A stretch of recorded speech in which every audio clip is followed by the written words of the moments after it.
Alright, what's up guys? Welcome to another MLB The Show 23 stream here on Twitch. I'm NextJGGen24 and I'm picking up where I left off with the July monthly awards program. So, the last time you guys saw me, I was adamant that I would not start the monthly awards program until I got the July monthly awards program or July Tops Now program done, which I did. And then we also did it, so we were able to start that. I got all the moments done. So really all there's left to do now is to do these missions, or these stat missions, as well as these XP missions. Thankfully, we don't have to do too much. I mean, 1,000 XP for pitchers and hitters. Honestly, the pitchers could be done in like 2 games. The one that will probably take the longest is the monthly awards total XP, because you're talking about 5,000. I mean, it would probably take you, I want to say, maybe 5 games if you're averaging 1,000 with the cards that we have so far. We should have all the 97 overalls. Yep. And then we should also have Duran, well, all the 97 overall in the choice packs, as well as Duran and Ward. And then we also have we also have Aaron Savelli and William Contreras, and then all the 95s that were in here. So that includes Matt, Gilbert, Crawford, Gallegos, and Assad, as well as Walker Buehler and Yuri Gurriel. So now comes the tough part, where we have to build this lineup. Oh, one thing I do want to point out, a couple updates. Obviously, we just got the number retirement program. So as you can tell, number retirements honors the players who have had their numbers retired. Guys like Cal Ripken, Mickey Mantle, Fernando Valenzuela was most recent. That just happened on August 11th, which was yesterday. And then Harold Banks, Dennis Eckersley, Eddie Murray, Ozzie Smith, Warren Span, whatever. I'm sorry if I butchered that. And then, of course, you also have the packs, the number retirement pack. Rare round gets you Halladay, Snyder, and Biggio, although that's kind of weird that it's number 32 and not number 34.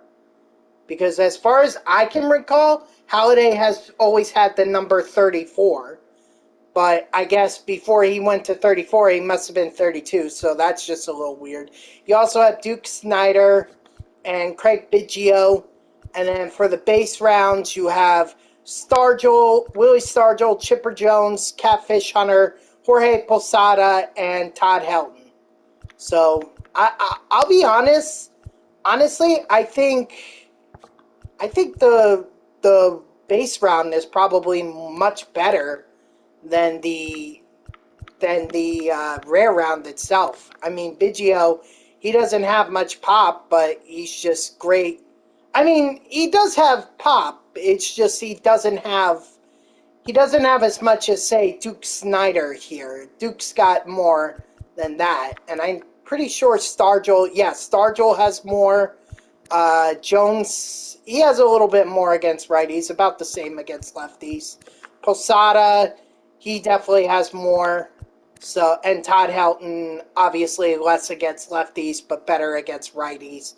That's just the way it is. So, overall, that's the new program. There's also a new August Tops Now card or program, which only has 4 cards.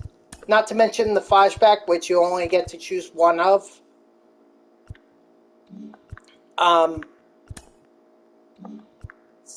But there is a 5th card. There is another card you can earn, and that's Framber Valdez.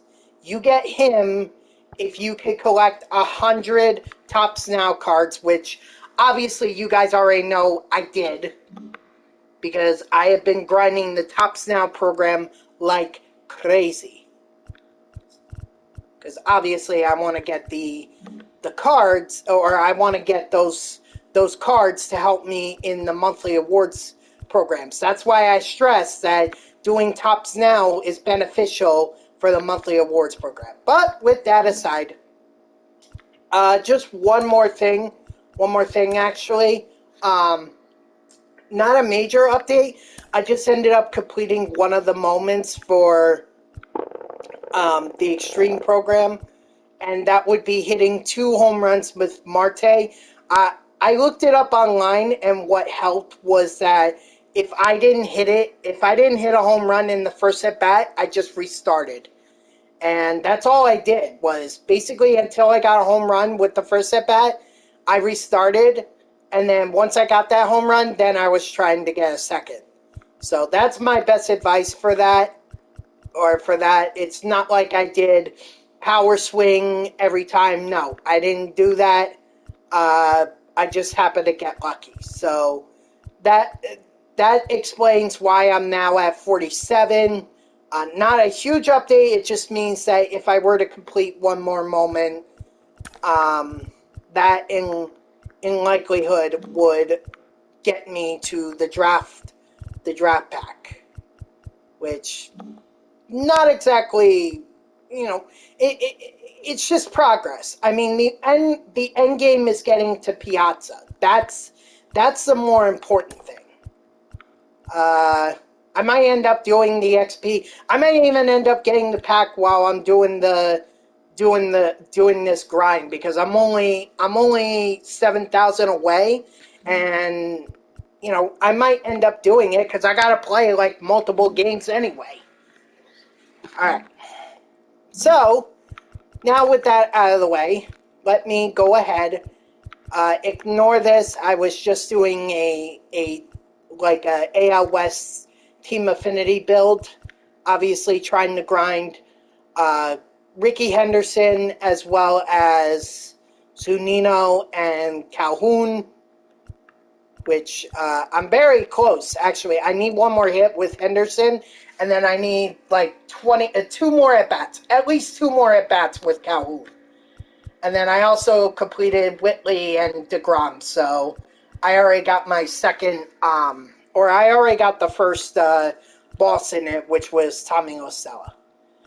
So, okay, enough about that. Now it's time to get to the cards that I need to put in here. Let's see. I need... Oh. Okay, is Yuri like a... Yeah, he's third base. Okay, so Yuri Gurriel... It's important that Yuri Gurriel and Walker Buehler are in this program. Or in the lineup. Because I gotta grind the XP missions with them, so it just makes sense. I know I have Taylor Ward, so let me see. Where is the monthly awards? There it is. Alright, not here. Should put in Duran while I'm here. No, that's June. I don't need June. Yeah, I do need Julian here. What the heck? Oh, shoot. Gotta put Paredes somewhere. I thought I had Ward, though. Do I not have Ward? Okay, well, anyway, William Contreras, he's gonna be in there. J.P. Crawford, yep, he's gotta be in there. Lane Thomas, no. Christian Yelich, no. Those are just flashbacks. They're not actually... You can tell because this one is formatted differently. Like, this one may look similar because it's the same... It's similar format, but believe me when I tell you that you could tell the difference between past monthly awards and this month's monthly awards. All right. Well, we got to figure this out. Paredes has to be in there. That much is true. That's June 2023. Okay, so I guess I only have Paredes. Okay, well then I will leave.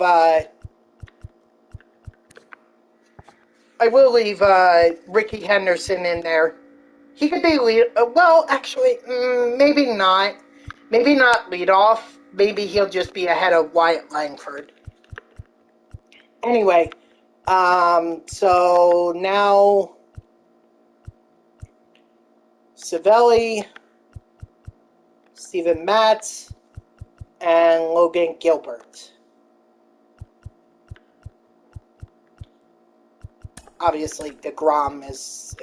just ignore DeGrom for now. We're just going to ignore him. And then we'll set up the... for July. So, Peter Fairbanks,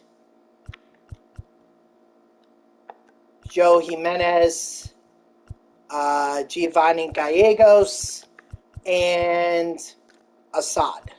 So, I'll be honest, I'm not expecting a whole lot with these relievers, or I'm not expecting to use these relievers a lot. I may use them just like if, say, Savelli or Gilbert or Matz, end up giving up home runs or giving up runs that I don't want them to. And then I'll go to these guys. But Bueller has to be in there, as does Gurriel. So, all right, now moving up here, Gurriel has to lead off for me because his mission is important.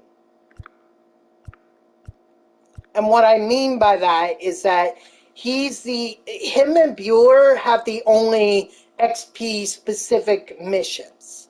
Whereas the other ones, guys like Contreras or Paredes or Duran or those guys, they only require total XP.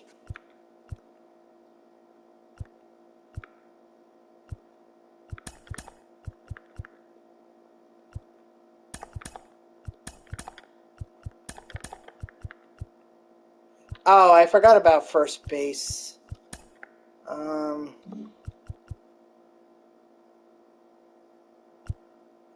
I don't know. Maybe we'll leave Duran in there.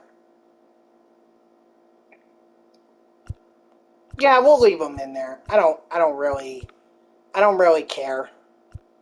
It's just important that while I'm doing this grind, Henderson also gets a hit. I just need a hit, and then these guys are just grinding for XP. Alright, we got our lineup set. We're ready to go. Sorry that took me a little while to get there. I just had to go back and think about who needed to be where.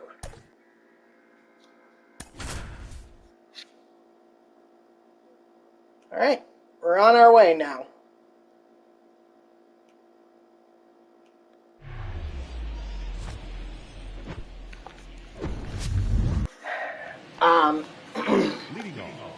So there's, should I go over, yeah, I'll go over this now. So, I do have good news coming up for this week, as well as a bit of bad news.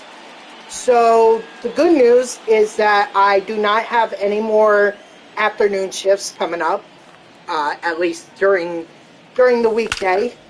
So what that essentially means is I will be streaming during the week. Alright, so that's good news. At least 4 out of the 5 days, which leads me to the bad news, which is one of those days, Thursday, I will not be streaming because I am going to be at the charity game that's being called the Battle of the Badges. And you guys, maybe you already heard me talk about this before, but I'll explain it again.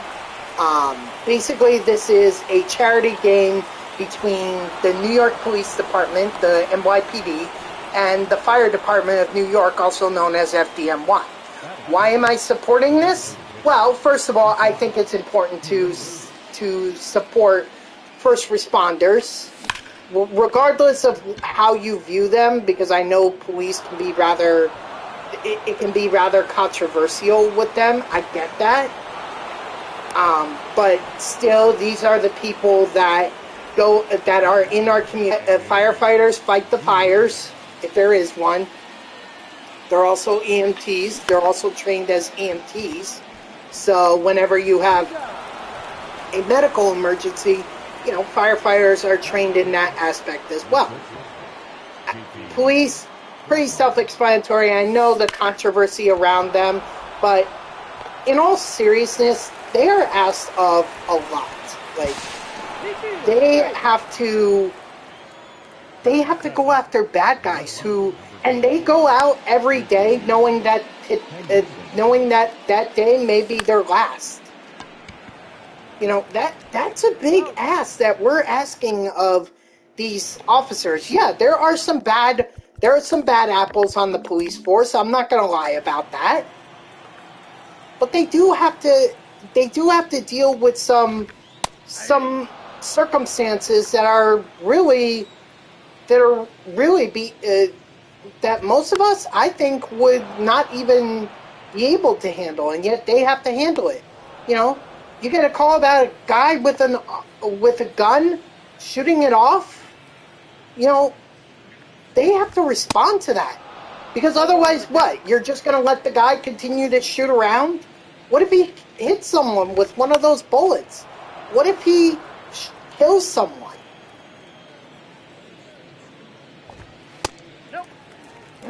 So, ultimately, that's why I feel it's important. I understand there are bad apples, and I absolutely agree that we need to get those bad apples off the streets.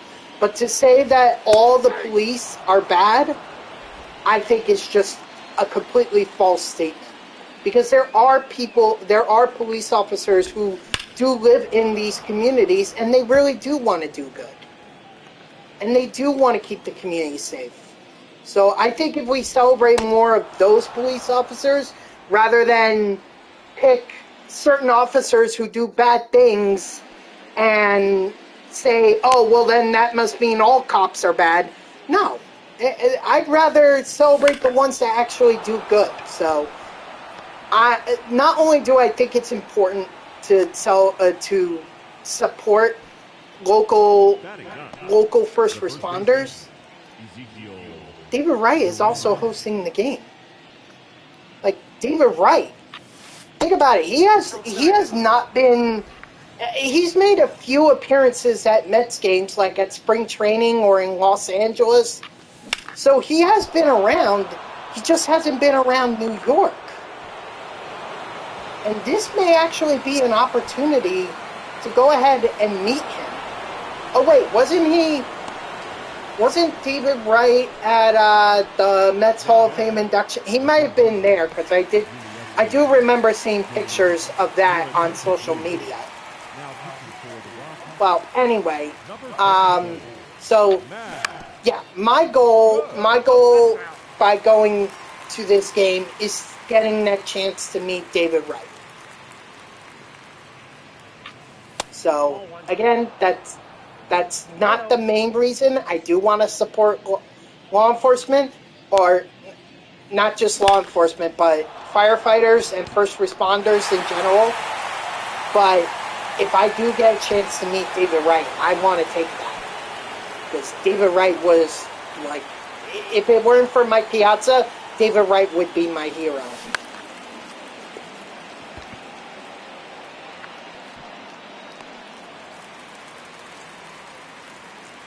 And I even already have my my little an FDNY hat here. Hold on.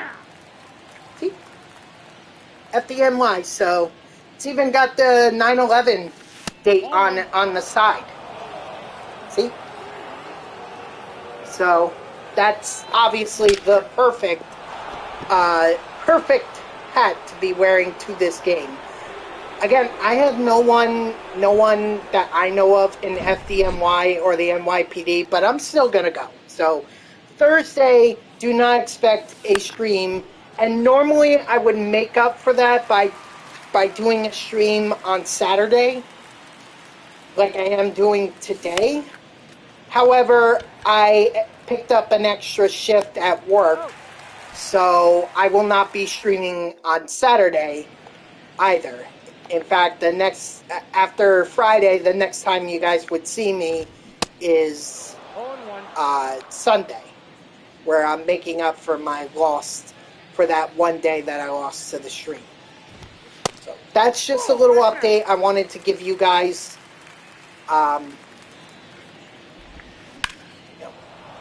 very much looking forward to it because you guys know I'm working my ass off to be able to get these cards. We're just over 2 weeks. We're actually just under 3 weeks. Excuse me.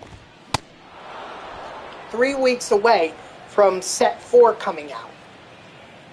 So my goal is to get as much as set 3 done as possible and go from there. Hence why I'm grinding the July monthly awards program, and then I will also be grinding the numbers retirement thing. However, I will not be buying those packs. Those packs are 50,000, and as I sure you guys saw with the when I was checking out the price for Todd Helton, these cards are buying 2 cards costs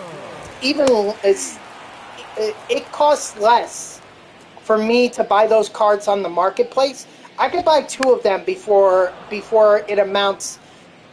becomes more than buying just 1 pack. However, the prices are rather expensive right now, and I'm in no rush to get those packs or to get those cards right now. I'm gonna wait until they become a little bit more common, and then I'll go after them. I want to see the price at least drop below 15,000 before I start making my move. But eventually, those cards will get on the team because, well, quite frankly, I need them. Maybe I should have told Julian to keep going. Maybe. Oh well. Yeah, so the number retirement thing. See, I felt like if that would be the program where you would introduce a lot of Mets cards. Like, you could have done Tom Seaver in that card, or in that pack. You could have done Mike Piazza. Keith Hernandez just had his number retired last year, as did Willie Mays. But I mean, Willie Mays has had his number retired by the Giants for a long time. That's the thing. I don't understand why the Mets decided they were going to retire Willie Mays' number in their... I get that he was a New York icon and he played for the Giants and everything, but that's on the Giants in San Francisco. They've already done it. I don't see the... the story goes that the owner of the Mets, or a minority, she was a minority owner at the time. Apparently, she promised to Willie Mays that she was going to retire his number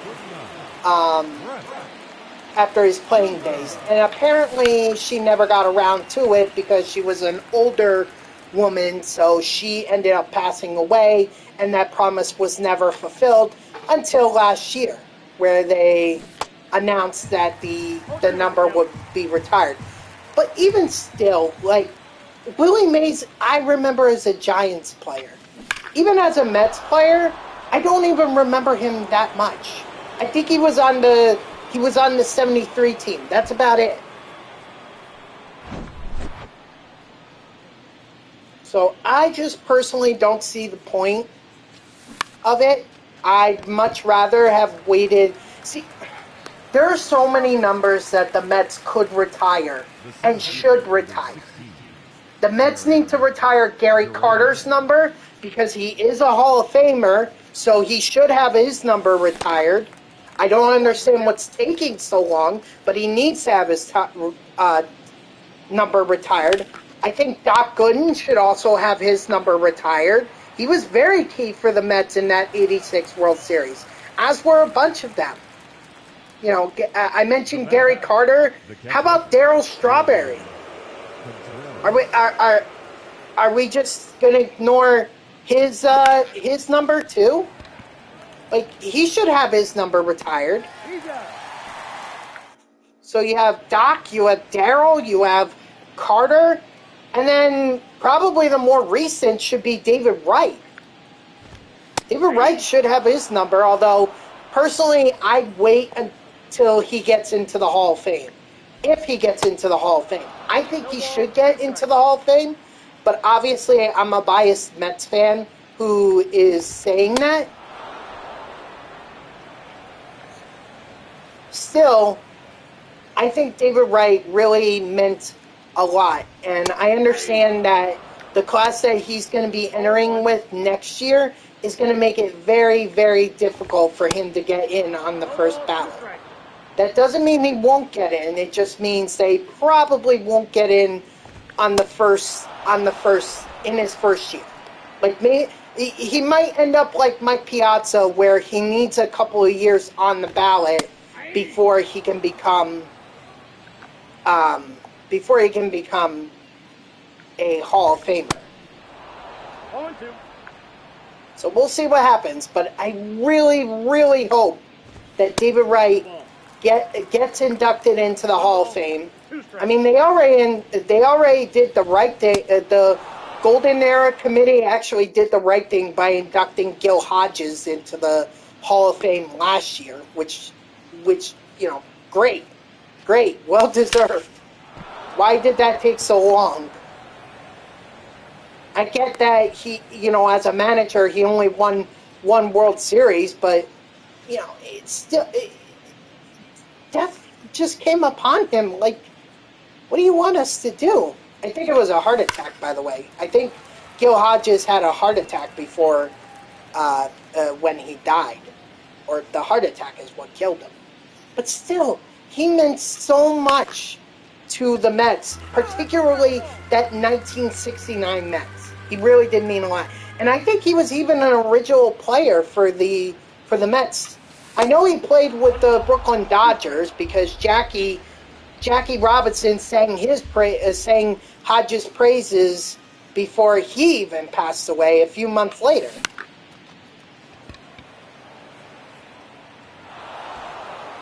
So, but it just took a long time for Gil, and I really don't understand that. I'm glad it finally happened, but I'm just wondering why it took so long. But still, with the numbers that the Mets are retiring, I feel like it should be David Wright, Darryl Strawberry, Gary Carter, Doc Gooden. Who else?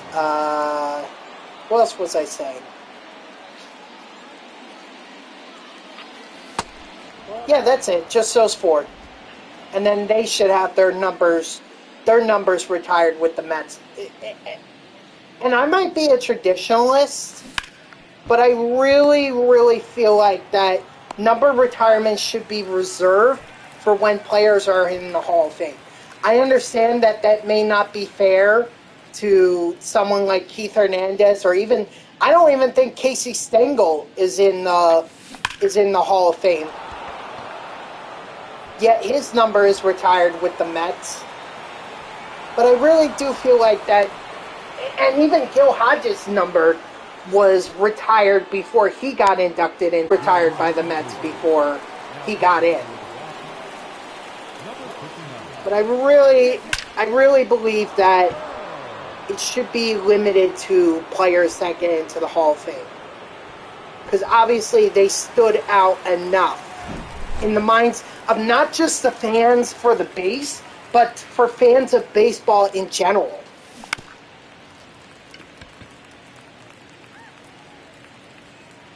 So that's just my personal opinion. I feel like the Mets are just being too willy-nilly with their number retirements, because you don't want to end up like the Yankees, where now there will never be another player in Yankees history that can have a single-digit uniform number. It can't, because you've retired every number 1 through 9, and I think 7 might be retired at least 3 times. I want to say either twice or 3 times, one of those.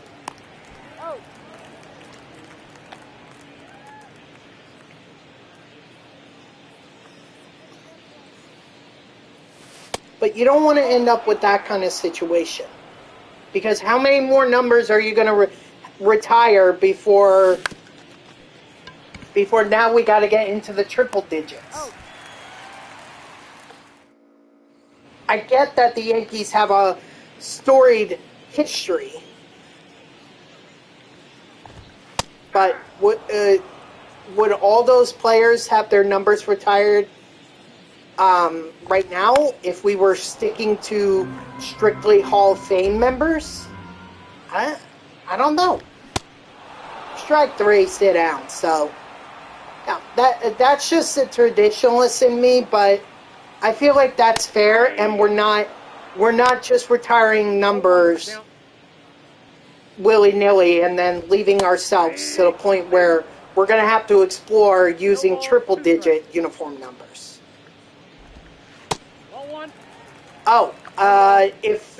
And another player that should go into the Hall of Fame, although he might be a little controversial, Jose Reyes. He really meant a lot to the Mets organization. What's up, Grayson? How you doing? Hey. Don't mind me. I was talking about the number retirement program, and I was going over which Mets I think should have their numbers retired next. Doing good? All right, cool. Yeah, I'm kind of along the lines of David Wright for sure, Gary Carter, Darryl Strawberry, Doc Gooden, and Jose Reyes. Those are like the 5, I believe, the 5 players that... Do I have an answer for Ahmad yet? You know what? I was not able to put much thought into it. Ask me tomorrow, because I'll think about it tonight. Sorry, I just this whole week has been rather crazy for me. So I didn't really get a chance to be able to think about it. But tomorrow I should definitely have an answer for you. Uh-oh, Paredes yeah, he's gone. Damn Paredes and his freaking 45 speed. Alright, thank you, Grayson.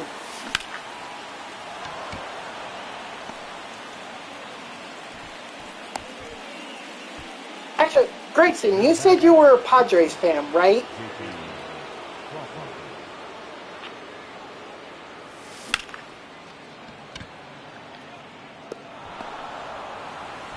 Like, first and foremost, that's your team. You know. Okay, so can you answer this for me? Now, when Mike Piazza, after he was done with his career in New York, he went to San Diego, and San Diego said, you can't have 31 because number 31 is retired for San Diego. So he ended up going with number 33.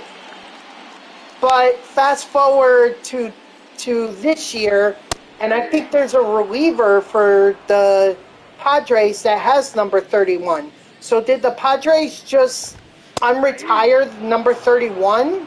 Or did they, like, not care?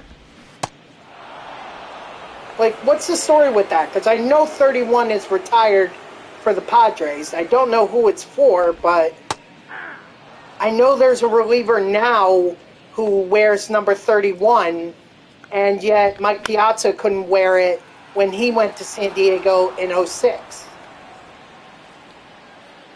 So could you explain that one for me, please? Because that's rather confusing to me. It seems rather like silly of me to get hung up over it, but like to me, Piazza is synonymous with number 31. I think he even had it when he was in Oakland. Right. Okay. So it's for Dave Winfield. All right. But there's a Padres pitcher that has number 31. So did like the Padres not care, or was it a mistake? Did Winfield tell this reliever he could use his number? Like, what's the deal with that? I think it's Joel. I don't know how to say his last name. I think it's Joel P.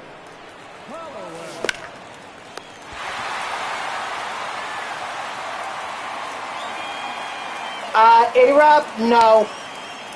I'm very close. I am just under halfway with Extreme.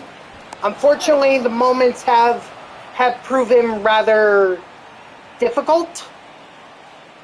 I am at 47, so getting 40. So getting one more moment done would put me over 50, and then that way I'll be, or doing one moment will either put me at 50 or over 50. So then I'll just be halfway. Unfortunately, it's tough. The moments are not easy. You would think that that Matt Cain moment is rather easy considering it's on veteran. But every time I get close, like I get to the ninth inning, Jose Abreu screws me and gets a base hit. It's like, it's the same one, too. The relievers was Dave Winfield. Okay. I wanted to thank you for that explanation. Okay. If Dave Winfield gave his blessing for that reliever to use his number, then okay. I just found it weird that a Padres reliever had number 31, yet when Mike Piazza went to the Padres in '06, they said you can't have 31, so he had to wear 33.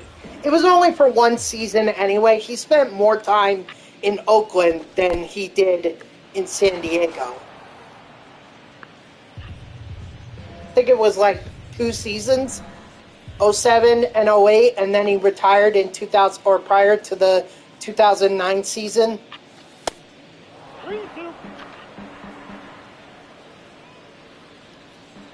Not that it matters. Piazza went into the Hall of Fame as a Met, so God bless him for that. He could have gone in as a Dodger, but he chose to go in as a Met.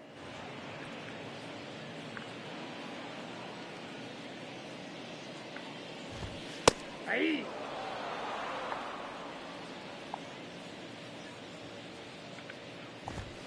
But, Grayson, do you think there are any Padres players that should have their numbers retired by the organization? Like, I was going over with the Mets, Gary Carter, David Wright, Doc Gooden, Darryl Strawberry, and Jose Reyes, but are there any Padres that you're thinking about who should have their numbers retired but don't for the Padres? And what about you, A-Rob? You got a thought on that? Is there any player that part of your favorite team that you think should have their number retired?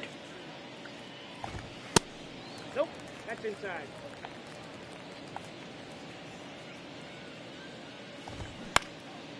I mean, other teams I can't really speak to. I can only speak to the Mets, really. That's why I'm interested in knowing, like, for other teams. The second baseman. Hold on. Oh, okay. Jets Panthers game ended. So, Jets picked up the win. They shut out the Panthers. Very nice. No, not really. Who has their no? I think really did deserve it. So, okay, so let me ask a follow-up to that then, Grayson.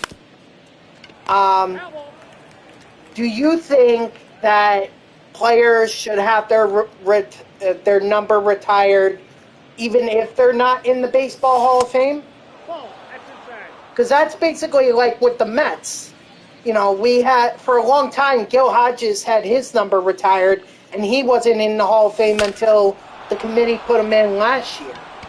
And then even Keith Hernandez now is not in the Hall of Fame, yet he had his number retired. So do you feel like that it should be that way, or do you think it should be limited to Hall of Fame players?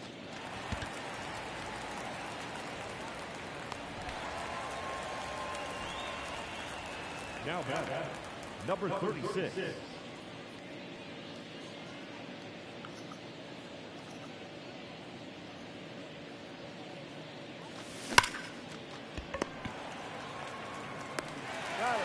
Man, that was not a good inning. Well, I mean, we did get a home run with Crawford, so there was that.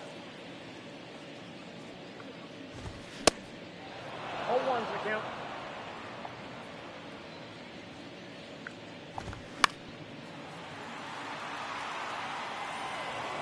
And at least I have my quality start for, well, let's see, do they include Walker Buehler? They should.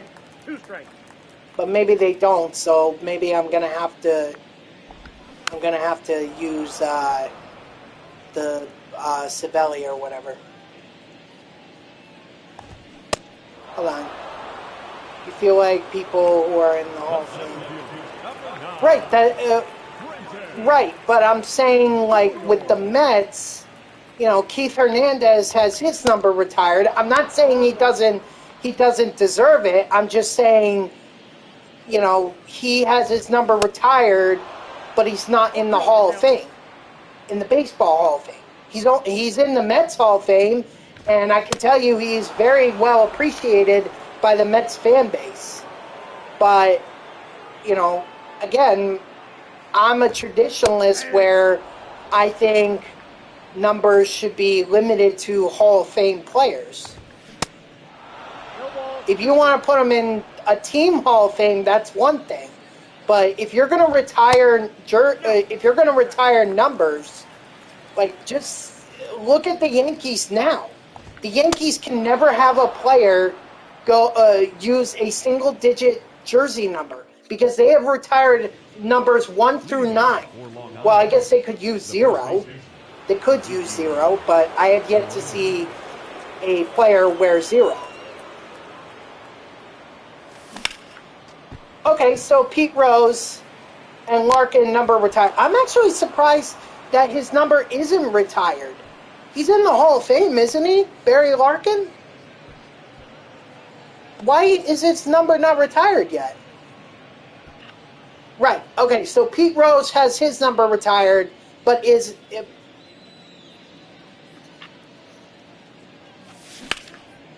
not in the Hall of Fame because of that whole gambling thing he did as manager. At this point, I'm kind of like, just put an asterisk. Oh, Larkin is retired. Oh, I thought you were saying he wasn't.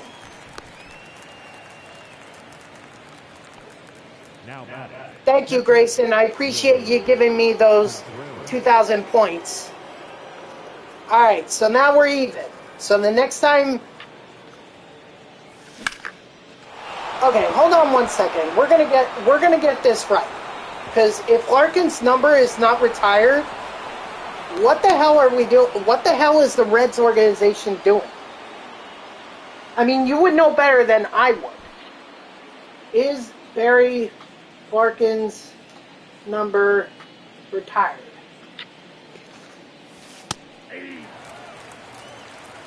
Oh, yeah. Okay, so... Yeah, it was retired in 2012. Okay. No, no worries. I would have thought that was strange. It was actually funny, A-Rob, because I read an article about a what-if situation that almost actually happened. That when Ray Ordonez for the Mets went down with an injury, I think this was like 2000. So as they were, getting ready for their World Series run, there were talks that the Mets would acquire Barry Larkin from the Reds. The problem was that Larkin didn't sign off on the trade because he wanted a long-term extension and the Mets just weren't willing to give it to him. So it's crazy to think that at one point in history, if things had worked out, Barry Larkin could have been on the New York Mets, and he might have won another World Series. Did I go to the Mets game today? I did, Grayson. I did. Thankfully, I left before the whole falling apart that happened.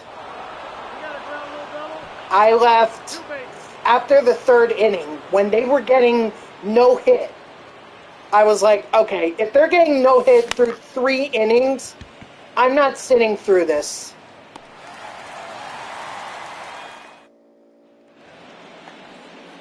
And the only reason that I went, hold on, I'll get it here in a minute. There's only one reason that I went today. Otherwise, I would have said, to hell with this ticket, I'm not even going.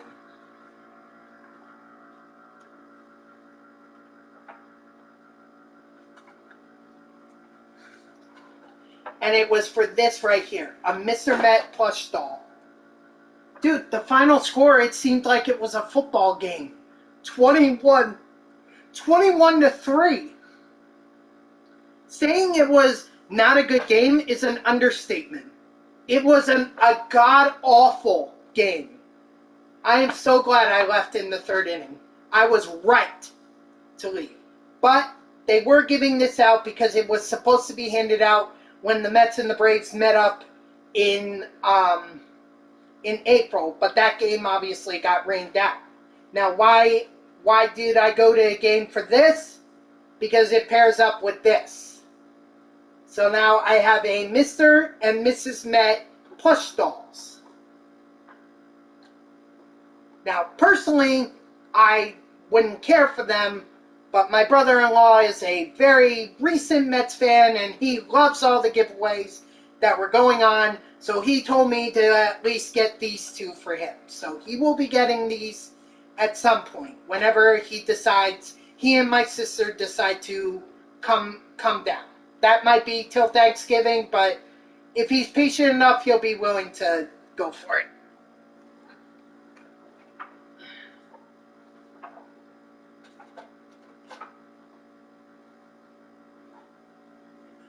But that is the only reason I went. Otherwise, I couldn't give 2 shits about that game. Could not give 2 shits. The Mets are... I mean, think about it. The pitcher that they went up against, up until I think it was the 7th inning or whatever, had them shut out. And this guy was only making his 2nd MLB start. You're telling me a lineup of Pete Alonso, Jeff McNeil, Omar Narvaez, and a bunch of AAA talent got no hit and nearly shut out by a pitcher, just a rookie pitcher? Really? Oh my gosh. I would be even more infuriated if I had stayed for that game. But thankfully, I had enough common sense to leave after the 3rd inning. Like I said, when I saw them when I saw them being no-hit after 3 innings, I was like, this team's not going to they're not going to compete against the Braves. I might as well go home. And thank God I was able to salvage some part of my weekend, some part of my Saturday that I wasted going to that game. The right fielder, number 36. And you guys know now why I did not renew my monthly pass after June. Honestly, I wouldn't have even renewed it after. I wasn't going to renew it for June. In fact, I was going to stop renewing it after May. I know I've told this story, but literally hours before I decided not to renew it, they went ahead and renewed it for me. So I got stuck with going to all the Mets games in June when they officially started to stink it up. And now I don't even want to invest in it again. I just want to be like, nope, if I want to go to a game, I'll go to a game. But I'm not going to stay for the entire game. I might just go for a giveaway. And that's it. That's it. I would not go and watch this current Mets team. If that's the line, today's Game 1 lineup is exactly what I saw in another game. And let me tell you something, as soon as I saw that lineup, I was like, are we just already throwing in the towel? Did we just decide this game doesn't matter? For the Rockies, the third baseman,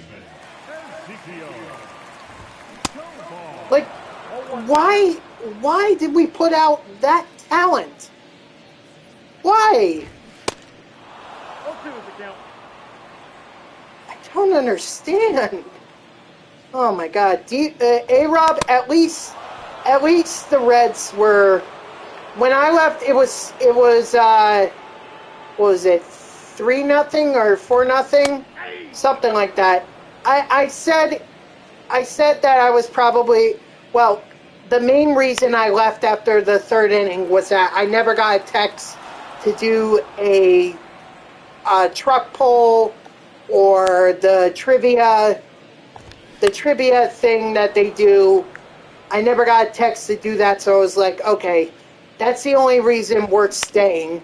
Otherwise, I'd rather not. So, but they were being no hit anyway.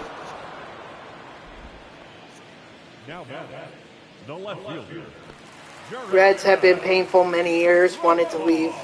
No, yeah, I totally understand where you're coming from now, A-Rob. But at least your Reds were off to that hot start. And they're actually, I don't think they're that far behind the Brewers in the division. Or at least they weren't at the trade deadline. They were like, what, a half game behind or something like that? So they were in it. Oh, 2.5. Yeah, see, they're not that far back. Brewers are tough, but at least the Reds can get in on a wild card. And look, you know, the Nationals 2019, they were in the wild card and went all the way to the World Series, won it. The Braves, I think they did win the division, that or they at least got the wild card. In 2021, they beat the Astros in the World Series. God damn. All right, so we got Tristan Cassis. And we also got a classic, which I don't know where this is from. Oh, okay, yeah, now I know where this is from. Right, because I got Ricky Henderson done. That's why.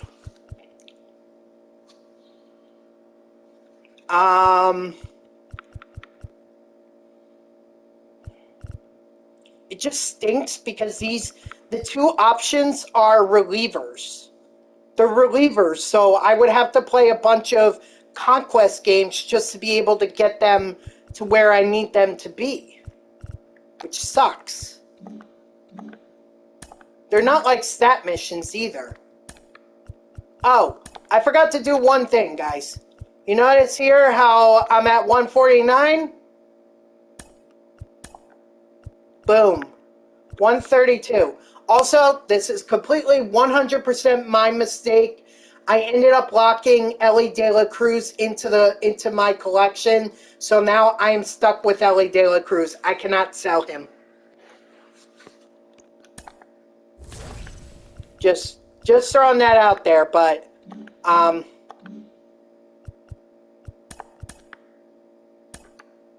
yeah, we got set 3. How about that? Well, you guys know I was already talking about this guy for a long time, and that he was going to replace Jorge Soler. Welcome to the squad, Ronald Acuna Jr. I mean, with the stats, you just can't ignore it.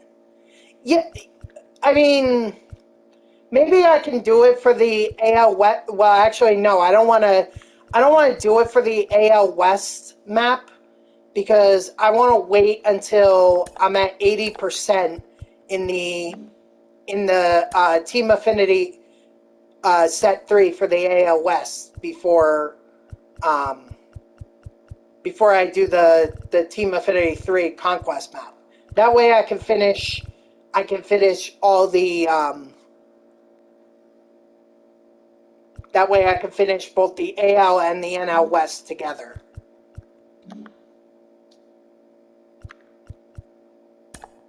Alright, hold on. I just need to go back to the July program. Yeah, I know I already got Tristan Casas. Let's see. Oh, so they did include Walker Buehler. Nice. Good. Let's see. Walker Buehler is done. Yuri Gurriel has more than 100, which is good. We're close on the monthly awards for both batters and pitchers. Yeah, so 13 or a little over 1,400 is what so that's still going to take me at least 4 games to be able to complete this, which is fine because I need 2 more quality starts with pitchers in order to get it done. So, and plus I also did this with a lineup that didn't have that wasn't completely monthly awards too. Like I had Ricky Henderson, Wyatt Langford, and Ezekiel Duran.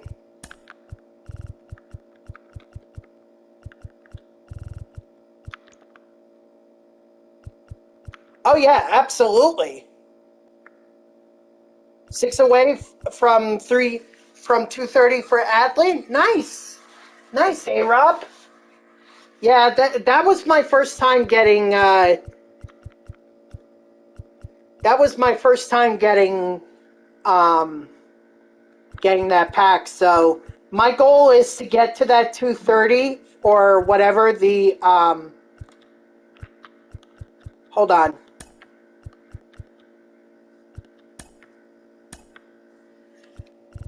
Yeah. So my goal is to get to 230. Conquest is the debate I'm having with myself.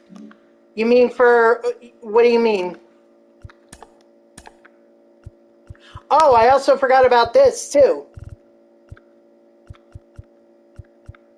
Because now I think I have 2. Oh no, only the 1. I guess they don't count the boss. But there we go, Shane McClanahan. Either do the event or play Conquest. Right, but for what? Like the event. How you also want to grind for Devers?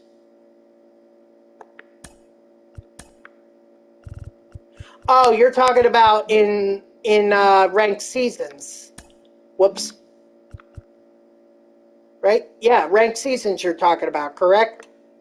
I mean, that Devers card is really impressive.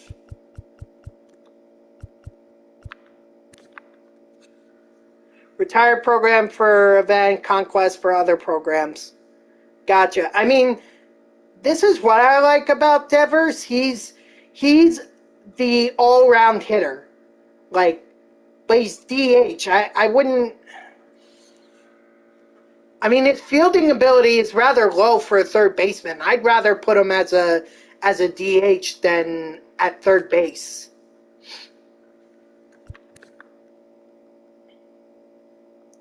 I mean, Buxton's card is actually not bad, considering the power that he has, and his vision is not that low. Like, normally it's a lot lower, but, you know, they bumped it up, obviously, and then he's great. He's great with speed, and he's great in the field, so if anything, Byron Buxton would be, like, if you want that all-around player, then I would say Buxton. As for Leiter, I mean, obviously, you're not going to expect a lot of... You can't expect a lot of...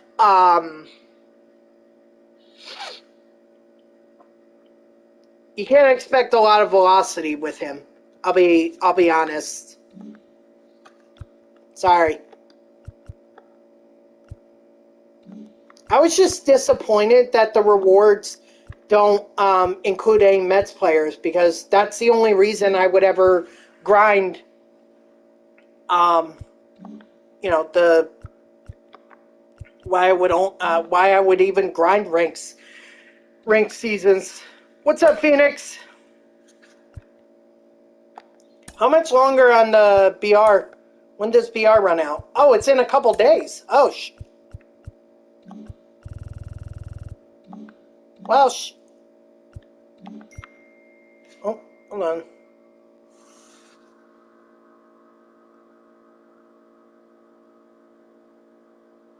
Sorry. All right. Well, we can keep going with Bueller. We can. Just got home from playing in a charity softball tournament. Oh, that's cool. What were you raising money for? That's awesome. I love to hear about those kinds of tournaments.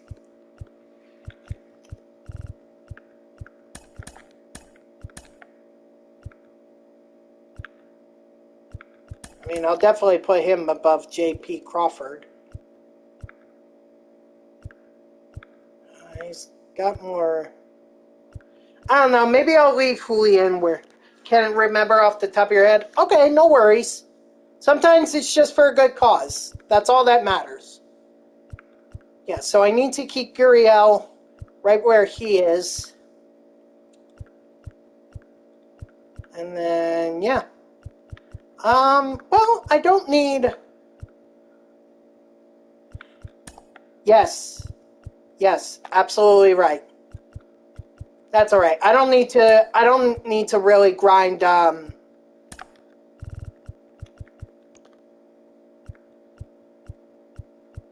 let's see. Calhoun is actually almost done. Calhoun, I think, went 4 for 7 playing any home runs.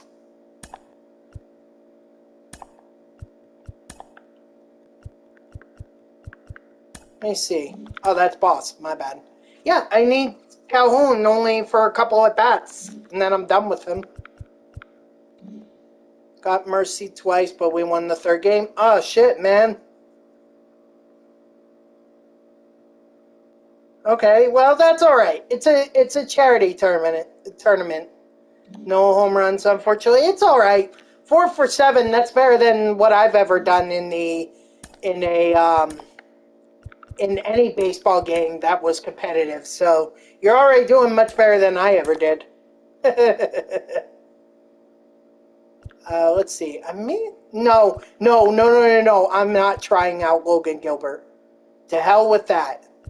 I saw that home run per 9 and that strikeout per 9. Hell no. How can they even say that's a 95 overall card? Seriously.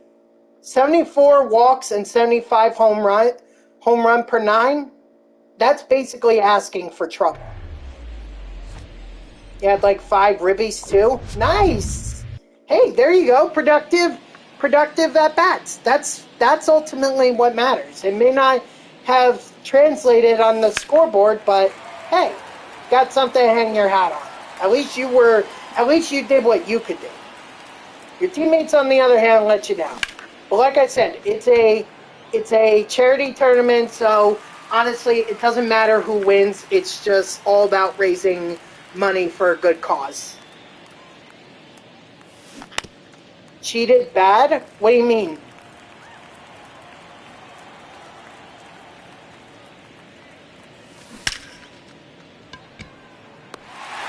Oh, come on. The second game we got creamed? Oof. Well, at least you won a game. I've been thinking for a while like that I should look into my local rec center and just see if there's like some kind of softball league or not softball league, but a baseball league or something with other community members that like I could just go out and just have fun doing.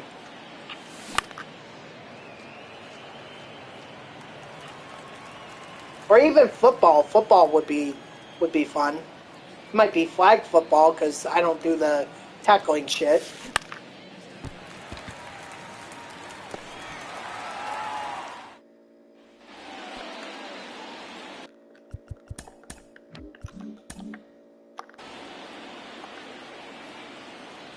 Rules say you can only bat 12. Oh shit. I can't believe they didn't get called out on that. That's a ball. Was the ump a friend of one of the teams, like the one of the players on that team that cheated? Because that might explain why. I would have called for a new ump. Been like, hey, there's bias here. We need a new ump. Nope, that's a ball. Well, like I said, it's a charity tournament, so it was all about raising money. That's what's important. 1 ball, 1 strike. Not who won and who lost. That's just silly. Ooh, Doyle had the, I believe so, because he was calling him.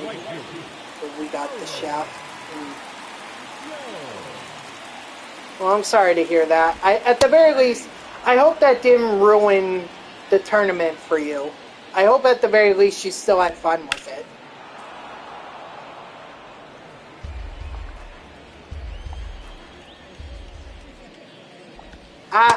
That maybe they didn't understand the rules. I don't know.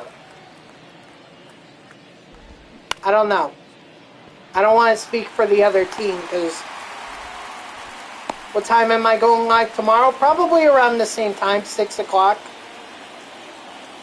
I like to keep it consistent, so that there are no surprises like, oh, wait a minute, am I streaming at 3 now or is it 1? Like, I like to keep a consistent schedule.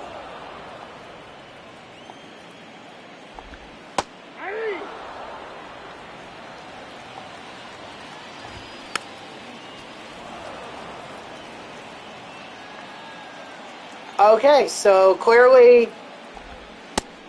Okay, so they clearly...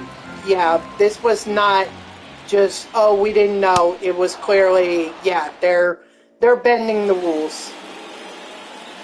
I'm sorry, Phoenix. I really hope that didn't ruin your attitude on the tournament.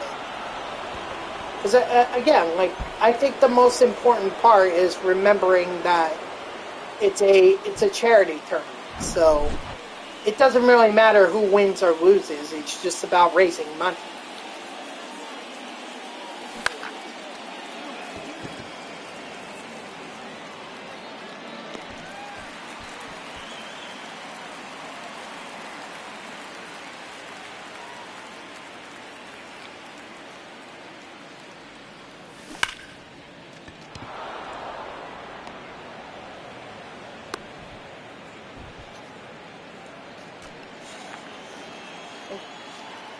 I don't know. I agree with you. It does seem rather scumbaggy of them to cheat in a charity tournament. Like, they got an amazing tag out at home in the... But like, Molina. Benji Molina. Man, that's a name I haven't thought about in years.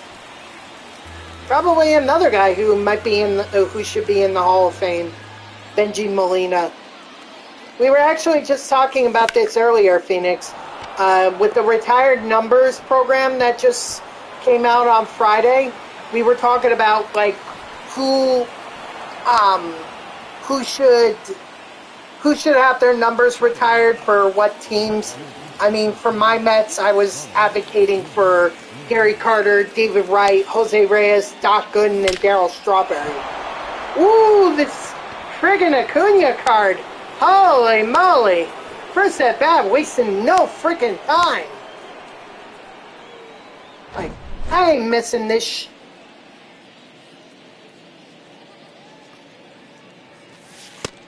deadly. Just deadly. That's why I wanted that Acuna card. I knew, he may be a Braves player, but goddamn, he is something.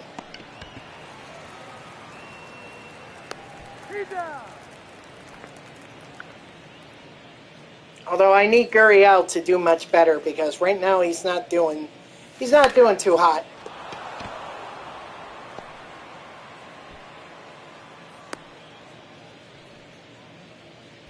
So there's a lot of people that need to have that don't like for your team or do you mean in baseball in general?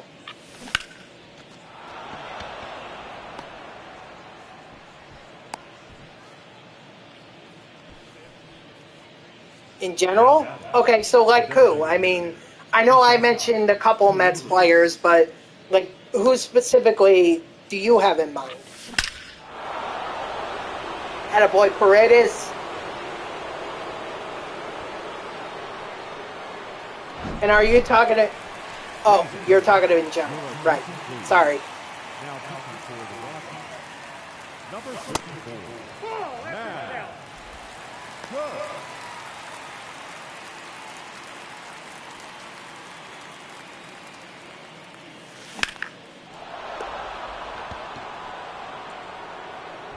Okay, I definitely agree.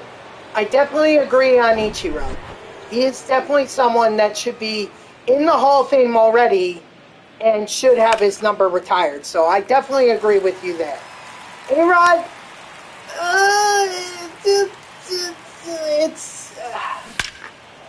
I mean, obviously he didn't do the steroids when he was with the Yankees, but still, he did them.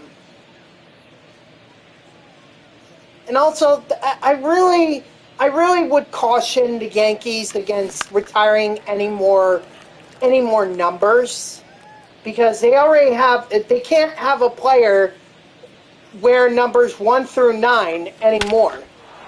Pretty soon they're going to come to a point where they can't even put players. They're going to have to put players in double-digit uniform numbers. So that was, the Yankees, I feel like, should ease up a bit, just a bit.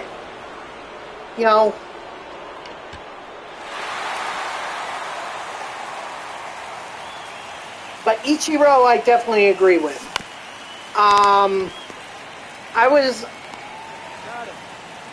Let's see, who else was I thinking about? The second baseman, Ryan. Trying to think. I was thinking, even though he's not, No balls, 2 strikes. he didn't really have a long career in the MLB. I definitely feel like the Marlins should retire Jose Hernandez's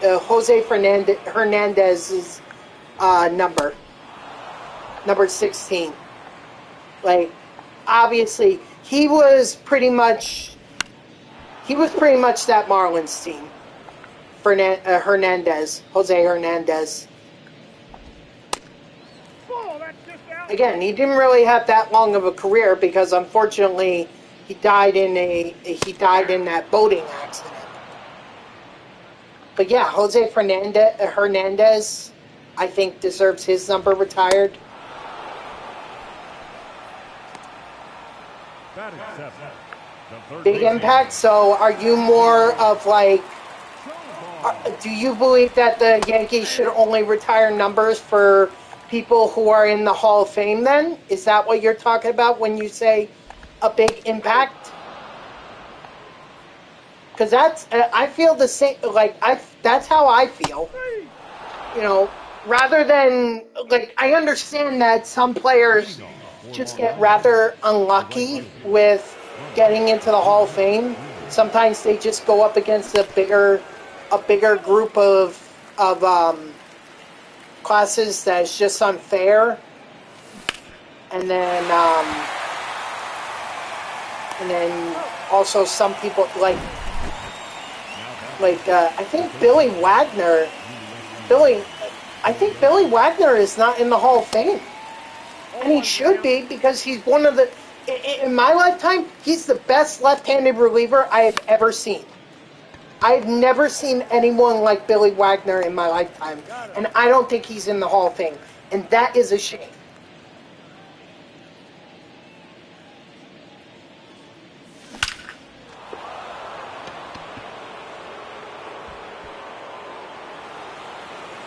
Let me hold on. Let me double check to make sure.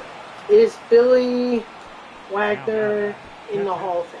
William Contreras. Yeah, I agree. But also players that contributed the most and truly earned. So what would that standard be for you? You're right.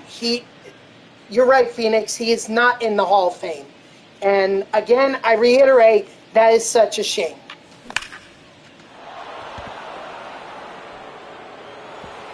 That he is not, because he is by far the best left-handed reliever that I have ever seen in my lifetime. Yeah, I know for a fact is in the Hall of Fame, but I don't know if the Dodgers ever retired his number. Eric Gagne's number. If they haven't, I think they should.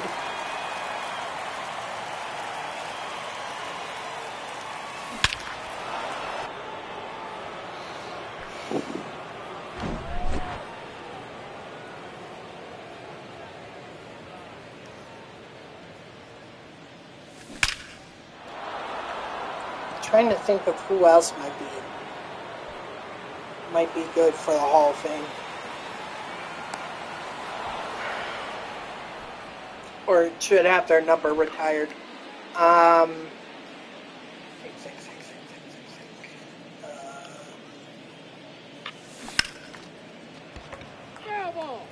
Like A-Rod and Mattingly.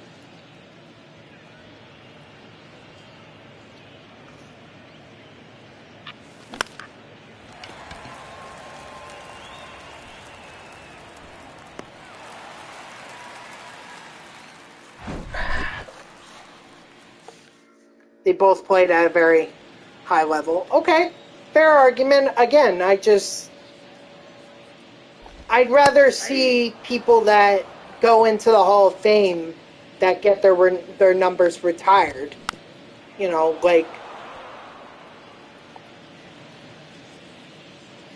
as an example, with the Mets, for a long time, Gil Hodges had his number retired by the Mets. And rightfully so. So this is actually, to your argument, Phoenix, Gil Hodges had his number retired for a long time. He was the first manager to win a World Series with the Mets. Unfortunately, he had a heart attack that that really put the Mets in a dark period. Yogi Berra took over after Gil Hodges died, but still, the Mets organization was not the same after Gil passed away. And for so long, they had his number retired, but he was not in the Hall of Fame until recently when the Golden Era Committee decided to retire it. All ones the count. Well, what do you mean? There's not that many. All twos the count. Hold on. When was that Billy Wagner article that I was looking at? When was that? That was just this year. So that was just this year that the Billy Wagner article that I pulled up. Just this year. So 270, and I think they just added 2 in Fred McGriff and Scott Rowland. So 272, let's say. You're telling me 272 players are going to... I mean, that's 272 numbers that would be retired, but at the same time, they wouldn't be for all the same teams.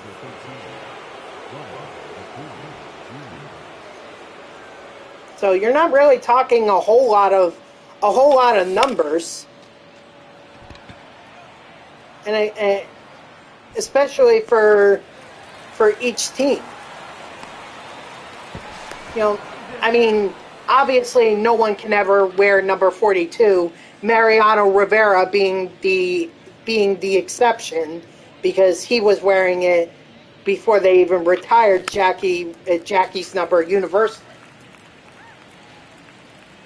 But I really don't buy... Well, maybe, but the Baseball Hall of Fame, don't forget, there are years where nobody gets into the Hall of Fame. Like, I don't remember, what was it, 2015? There weren't any players that got in 2015, I think, because all those players were the lead vote getters were steroid users, and none of them could get the 75% that they needed or whatever to be able to get into the Hall of Fame. They all fell short, because I know Mike Piazza was behind them, and then it was the following year, 2016, that he actually got in. So there are years that where there are years where players don't even get in at all.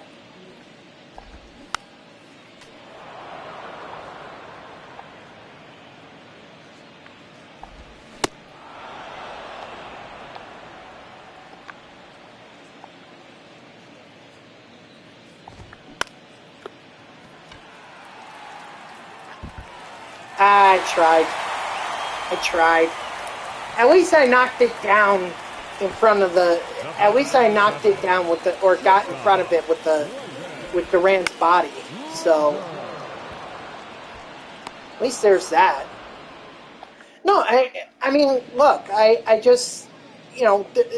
First of all, I think Hall of Fame voting, especially now, has rather lost its importance. Like, to me, should Scott Rowland be in the Hall of Fame? When compared to other third basemen, not really. But he has the name recognition. He has the name recognition with him, as I'm sure Fred McGriff does too.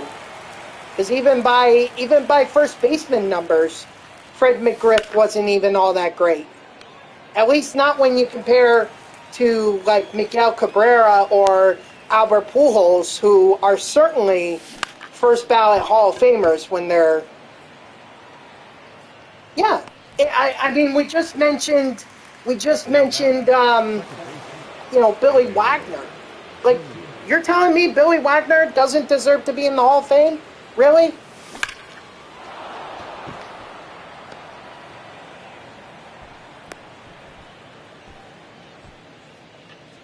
And then who else? I don't know what the 2023 Hall of Fame voting. Whoops. That's a ball.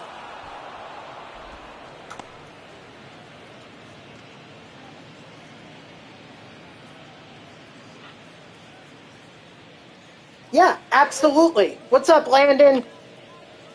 And it's actually funny because Billy Wagner, he's actually close. So he's close. Billy Wagner is close. He's at 68%.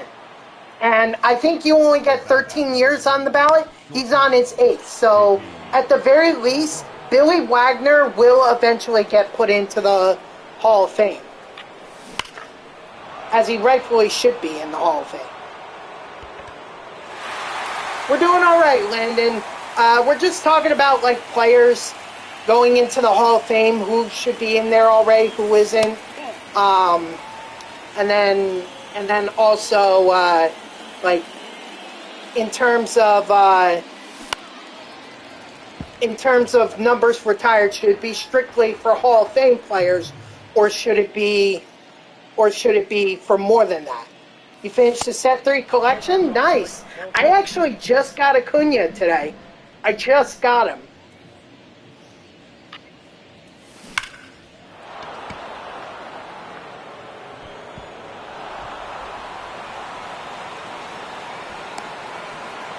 What's the X mean? Oh. That's too bad. Kenny Lofton? Is he in the Hall of Fame? I don't think so. I think Kenny Lofton is not in the Hall of Fame.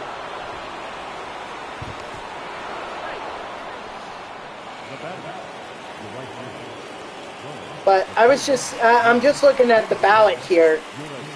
Jeff Kent is not going to be in the Hall of Fame. He just actually missed out on his 10th year. So, I mean, the thing with Kenny, and this is difficult, Kenny was a great contact speed guy and a fielder. But I mean, I feel like for center fielders, there's an expectation that they're going to be the power guys of the outfield. Now today that doesn't necessarily ring true, but when Lofton was playing, I mean, even when towards the end of his years, you had Carlos Beltran, who was an amazing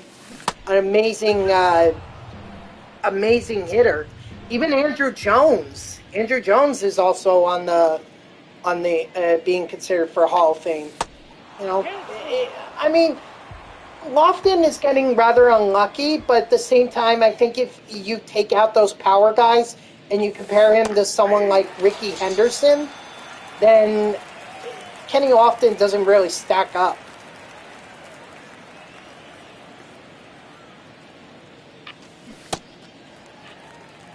So I'll tell you exactly the players that at least are still on the Hall of Fame ballot. In the monthly awards program? I got 1 ball, 1 strike. Monthly awards, I'm pretty much past halfway. I should be closing in on it soon. Unfortunately, the stats for this time they're pretty difficult. I mean, they require multiple, well, not difficult, they just require multiple games. So it's time consuming. But I'll tell you the people here that are not making the Hall of Fame. Jeff Kent, I brought up. Oh, believe me, Landon, I want him. He is by far the best Lightning player that they have in the game. All ones the count. Like, better than Judge because of the vision, better than Ohtani because of the vision. So Bellinger, in my mind, is the Lightning player for this year. I don't know how they're going to necessarily top him. And that's what's rather disappointing. Ah, you fool! You fool! So, Jeff Kent is not in the Hall of Fame, or he's no longer considered for the Hall of Fame. You also have Hudson Street with the Padres, Bronson Arroyo with the Reds,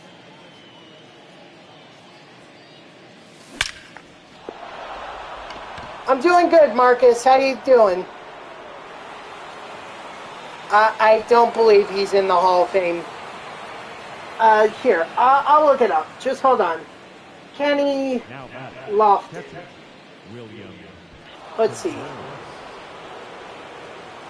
It doesn't matter, A-Rob. He's not going to be in the Hall of Fame. He didn't meet the minimum requirement, so Arroyo is out. Yeah, I'm not seeing Hall of Famer here as part of his stats. Sorry, Phoenix, but Lofton is not here. How do I feel about Fernando, 99 Fernando? Honestly, Landon, I think that's a waste of a 99. Fernando Valenzuela is not a velocity pitcher, and generally speaking, not a lot of off-speed guys get used, even if they're 99s. So, personally, I'm not in favor of Fernando Valenzuela. Right, he isn't the best. I think he's more of that guy that you would put at the back end of your rotation to kind of throw off players, but honestly, he's a fifth starter at best.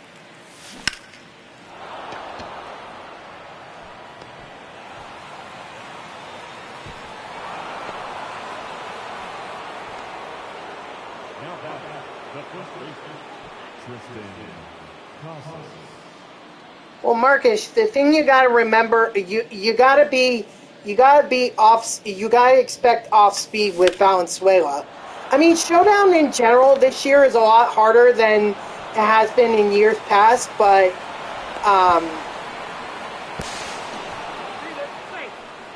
right, it's the movement that his thing, but that can only fool batters for so long. Number 31.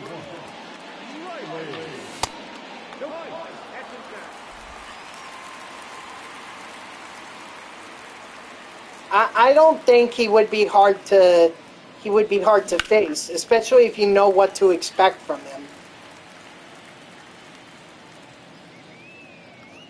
So I just honestly, Showdown star on rookie now. Oh. I mean, they are pretty. I'm talking about the final showdowns. The final showdowns are the difficult ones.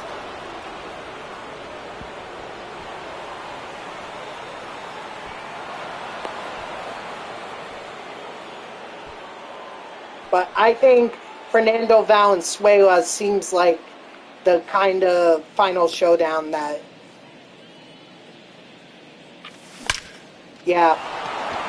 So, I don't know, Marcus. Maybe you didn't know what to expect from Valenzuela. Which, I mean, that's fine. If you don't know what to expect from him, then maybe that's why you were unprepared. But now you know that he's more of an off-speed kind of guy, so if you just wait back, then you'll get pitches to hit off of him. Subs, you're at 200K. I pulled like 7 diamond duos yesterday. Nice, Landon. Yeah, stupid me, Landon. I accidentally locked Ellie De La Cruz in my collection, so now I can't sell Ellie even if I wanted to. Which was completely stupid of me, but I don't know what happened. Oh, A-Rob, I pulled him out of a chase pack. I got really lucky. I actually pulled him on stream. I pulled him on stream. So, that's how I got him. Of course, now I have to hope that I get lucky with the Chase 6 packs. Rare round, got Pablo. Pulled the rare round in the spin, got Pablo Lopez.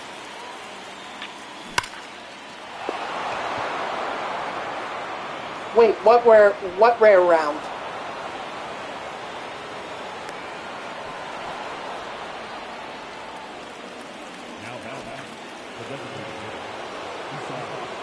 Oh, yeah.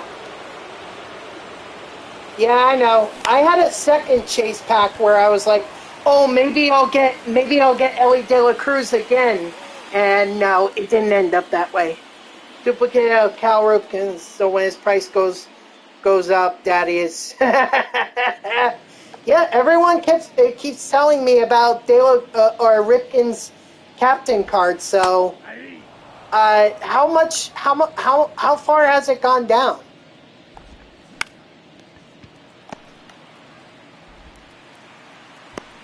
No, he's safe. Because everyone kept telling me about that card, so I guess I gotta go after it at some point. But that's not gonna be until, because this is now where I have to hope that luck is eventually on my side, because I need to pull Jacob deGrom now from Pack 6, Chase Pack 6. And it's like, son of a bitch! Jacob deGrom? Really?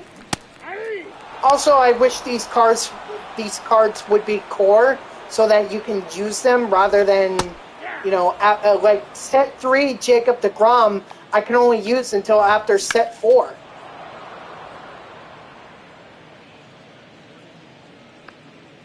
They gave him a sinker, huh? Bastards. Strike 3, sit down. Well, now I have to hope I get lucky and pull another chase pack and get Jacob deGrom. No ball. It's like, oh, I'm sure he is. I'm sure he is. The problem is he's in a chase pack and he's over 500K at a minimum of a buy now price. If you want to like get him right now,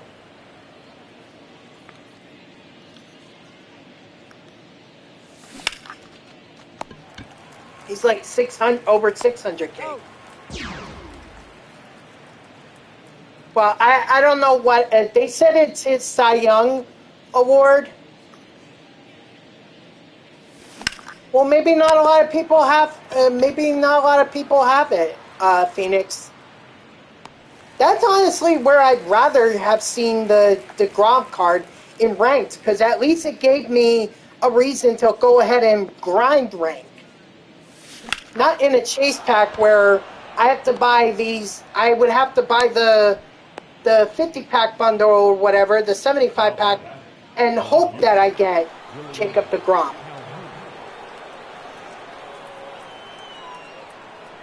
But I don't think a lot of people have pulled him.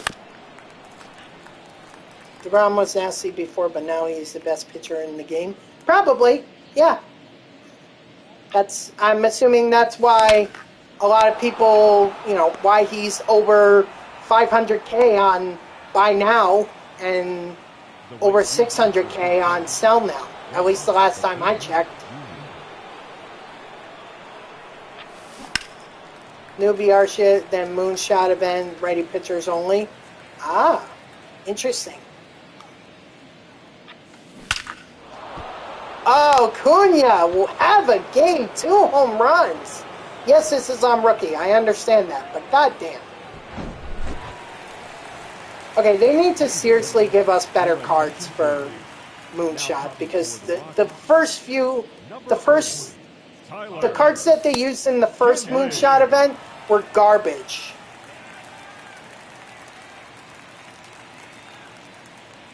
Right, that makes sense.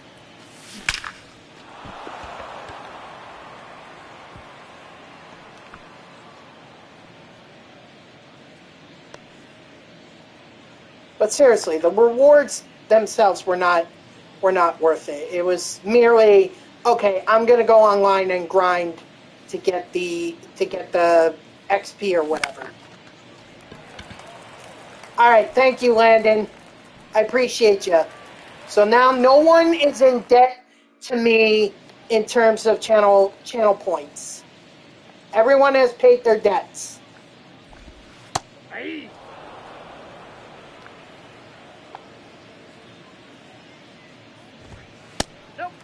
Yeah, I mean, actually, that's not a bad idea, Phoenix. But then you would have, then I'm sure you're going to have a lot of pissed off people. Ball 2. 2 balls, 2 strikes. Saying, "Win, we can't win." All right, Landon, no problem. I'm going to be streaming for 3 hours, so. Oh, goddamn, Phoenix. I don't know what you're waiting for. The Southern accent one, that's only like 4K. So you could actually have me do it 3 times. Talking a Southern accent. 0-1.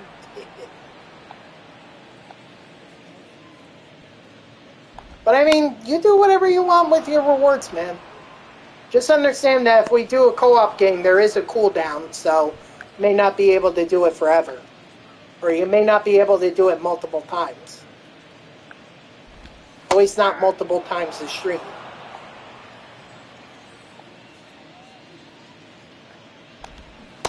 Ball, that's inside.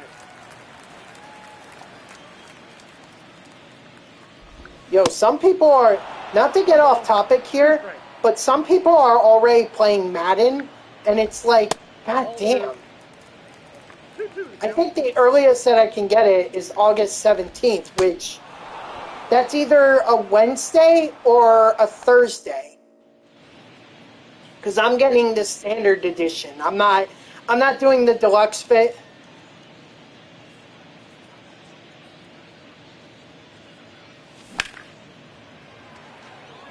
You don't think I did a good Southern accent?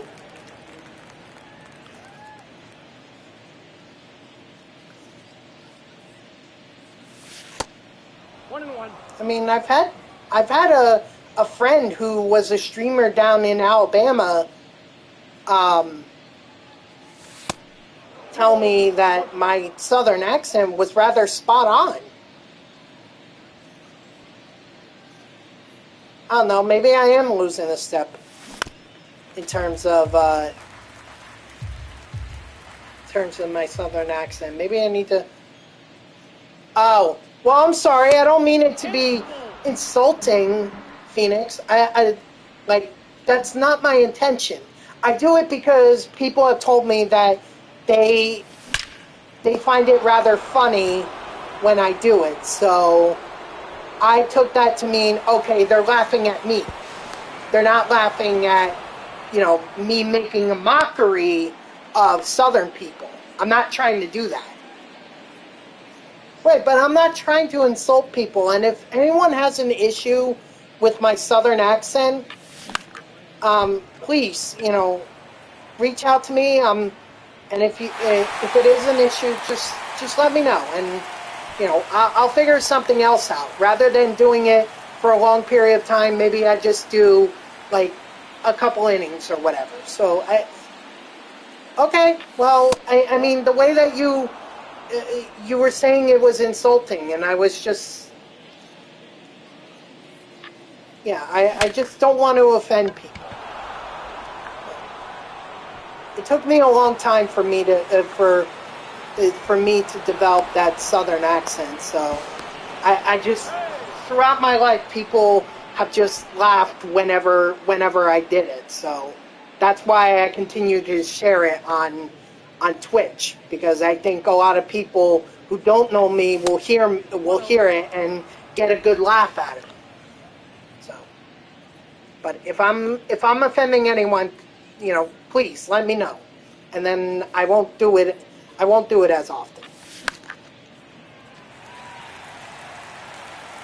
All right. I appreciate you looking out for me, Phoenix. Again, like I said, I don't want to offend anyone. That's why I went to my friend in Alabama. I talked with him, and I asked him, like, is this rather insulting? And he said, no, that's spot on. So, I thought that was kind of like the seal of approval. As long as my Southern friend found it spot on, then it was okay. He never said, he never told me. He came into my stream one day, and then I went into his, He doesn't even stream anymore, but what's cool was that he would actually play with the controller upside down. Not like normal, like how I'm playing with it. He would play with it upside down. Alright, thank you, Phoenix. I appreciate your seal of approval. But anyway, so him and I don't know if he still streams or if he's given up on it, because this was during the pandemic years, 2020 and 2021. That's when I started getting back into streaming. You're an Alabamian yourself? I tell you what, I've been down, I have visited Alabama like 3 times in my life. Twice was for the race in Talladega, and then once was when my aunt and my cousin and her husband decided to bring me along to a beach in Alabama. It was close to the border with Florida, so. But me, I'm personally not a beach goer, so hence why I haven't made more than 2 trips to the Jersey Shore in my lifetime. 2. And my God, I'm freaking, yeah, Gulf Shores. Yeah. Or something like that. Yeah, it was in Alabama beaches, just over the border from Florida. Excuse me. I don't know exactly where, because it's been a long time. Like, I took that trip in, what was it, 2011, I want to say? Yeah, 2011. So it was a long time ago. You're talking over a decade ago. Oh, that's it. Very popular destination. What's up, CJ? Love Gulf Shores, but please stay away from it because that beach is not it. I don't remember the beach that we ended up visiting there. I really don't remember. I'm sorry. It's been a long, long, long time. Like I said, I'm not much of a beach goer myself. I personally prefer to stay in the nice air conditioning. And not taste salt water in my mouth. Ugh.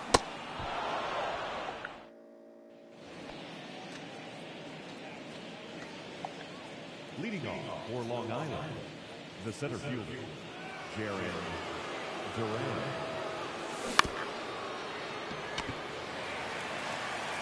And believe me, if I tried to ask my cousin or my aunt if they remember where it was, I'm sure they wouldn't be able to tell me either. Because they're a lot older than I am, so they would not remember. Still, it was nice, just a nice little getaway to Alabama.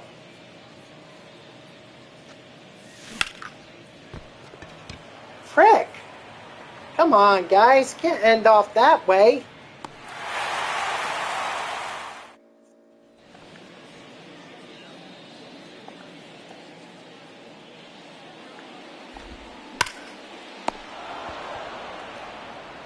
He's out.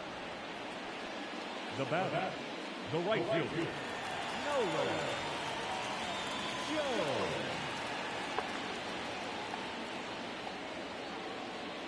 Oh, thank you, CJ. I appreciate it. Yeah, it's the good thing about maybe not streaming as often. I mean, believe me, I want to stream as often as I can, but sometimes when I don't stream for long periods of time, when I do come back, there is a lot of stuff for me to be able to grind. Like the monthly awards program. Now we have the numbers retirement program. Not to mention I still have the Extreme program to go through. So there is a lot of stuff to be able to grind. There is a lot. Count 1-0. You know, and I'm glad that you at least find the content good, CJ. Thank you. I appreciate that. You guys know I try my best to be able to be as entertaining as I can. I understand I may not have the same setup stream, the same graphics as others that are streaming from a from like one of those memory cards or whatever. You know, I understand I don't have the presentation as the others do, but you know, I try to do my best. That's ultimately what's important to me. Oh, there we go. We got a couple more. Oh my God. We got a ton. Shoot. CJ, I wish it was in any other pack but chase packs. Because now how the hell am I supposed to get the card? I'm going to have to hope my lucky stars that I'm going to be all right.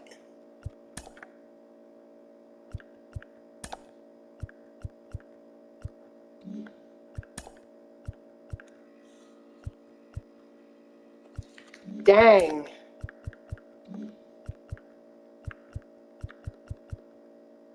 So I've done all the, other than the quality stat mission, the only thing I haven't done was that. I wish I had gotten that done a lot sooner.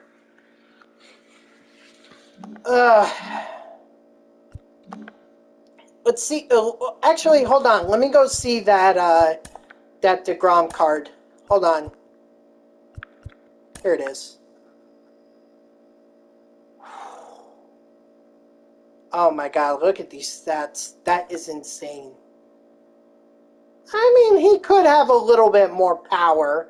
He did hit a home run for the Mets. He could have a little bit more power. Like, at least give him 40.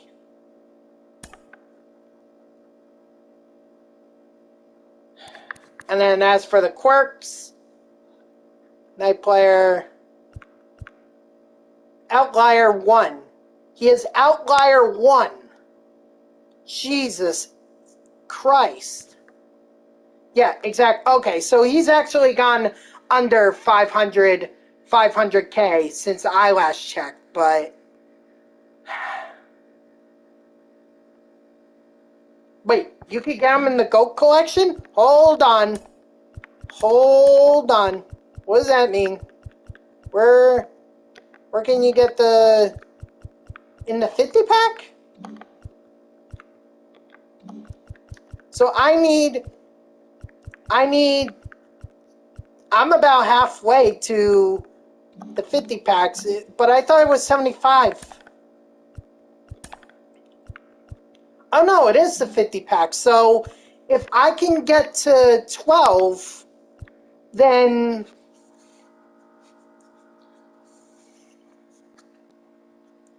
I'm good. Well, shit. Also, I just realized this. I could have had Gurriel as DH. I just realized that.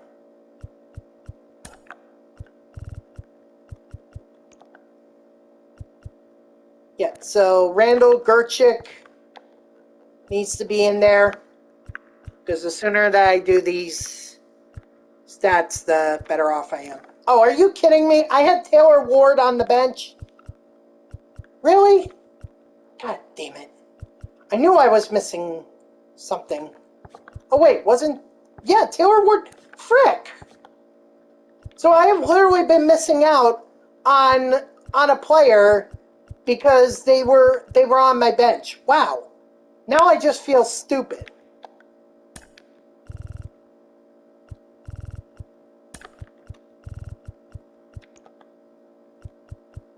So we have Chaz. We have Chaz, we have Bobby Witt, and we have Whit Merrifield. unfortunately, not a lot of areas for them to be put in, unfortunately.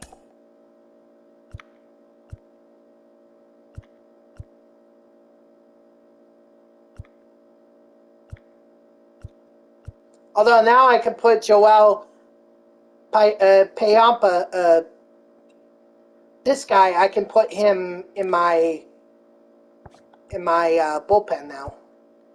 And Glass now, too. So hang on one second.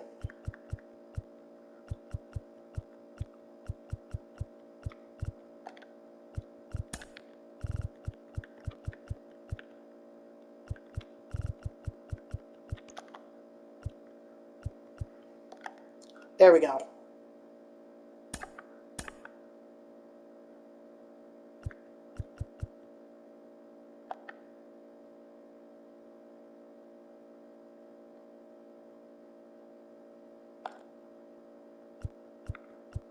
Again, not that I need that reliever, just he's there.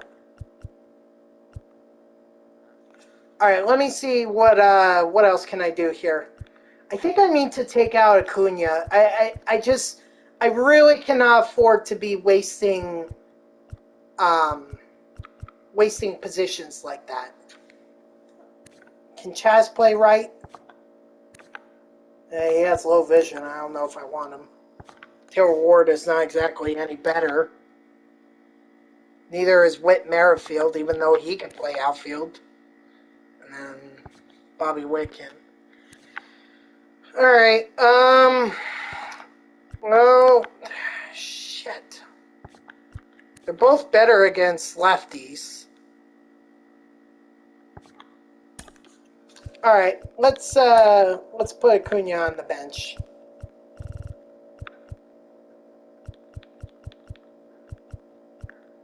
Actually, I'm going to go ahead and switch this up a bit. So I don't get that, you know.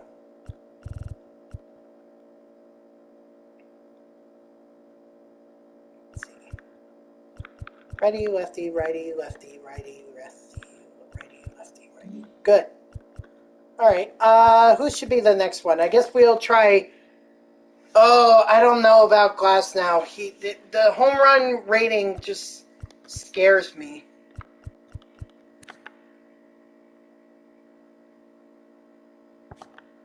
I don't know.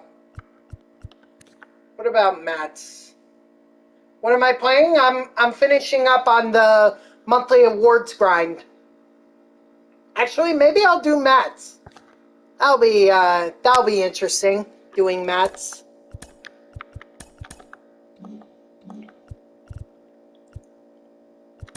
Yeah, I'm almost done. Okay. Alright, Phoenix, thanks for stopping by. I appreciate you. You have a good night, alright? He did. He did, CJ, and then the Mets let him go. Because he wanted a bunch of money. The Wilpons weren't willing to dish it out for him, so I think he ended up getting traded to Toronto and then played for St. Louis. Do I know Topgolf? No, I do not. I feel like I'm missing something. I don't know what I'm missing here, but I feel like there's something. Because I don't know. Something doesn't feel right.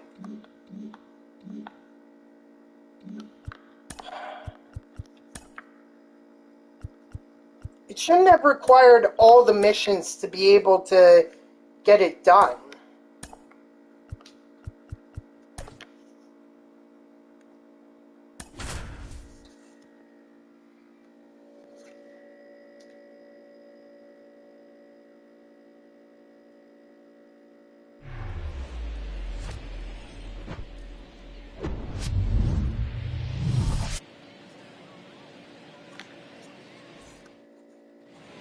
Well, oh well. I'm already here, so...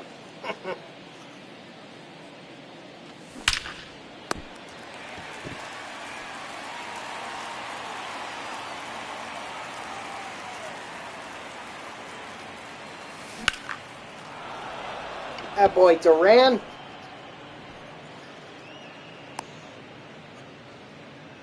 I mean, if anything, maybe I'll do like a Belly is really good. Oh, I know that. Yeah, believe me, I've said this already in my stream, Marcus. He is the best Lightning player that we have in the game to date. Better than Judge, better than Otani, and certainly better than Chapman. Ball 2.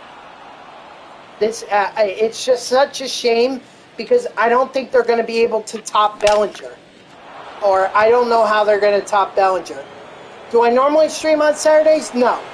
Normally I do not do that, but the reason that I am doing it is because I did miss a couple days this week where I did not stream. So Saturday, me streaming on the weekends is more of like a makeup for not streaming during the week. Now, that doesn't mean every day is going to get made up. Like, I missed 3 days this week, so I cannot... Saturday and Sunday are not going to make up for that. Exactly. That's the problem, Marcus. They had low vision, so it was... They weren't useless, but the Bellinger card just makes it better. Like, having the high vision and everything. Am I streaming tomorrow? Yes. Yes, there is a new retirement number or retired numbers program or number retirement program that is out, and that will be the next thing that I grind. At some point, I'm going to do the August Tops Now program as well, or at least the start of it. I obviously just did not start it because I want you guys to see my progress. So.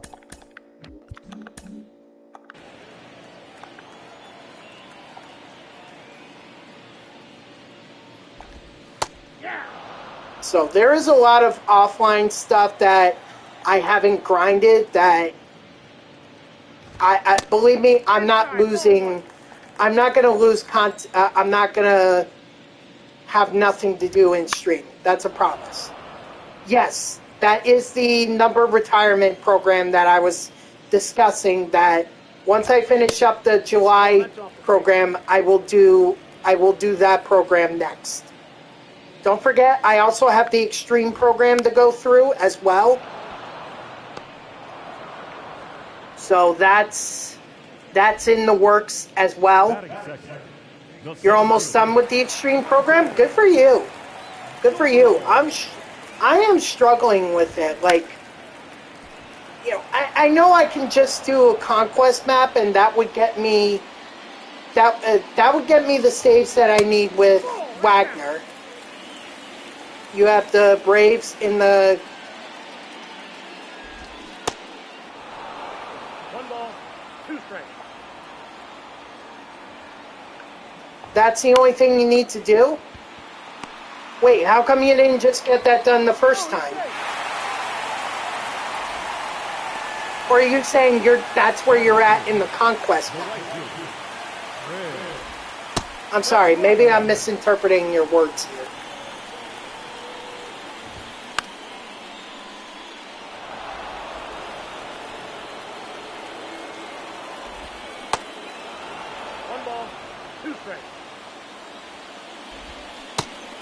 Strike 3, sit down.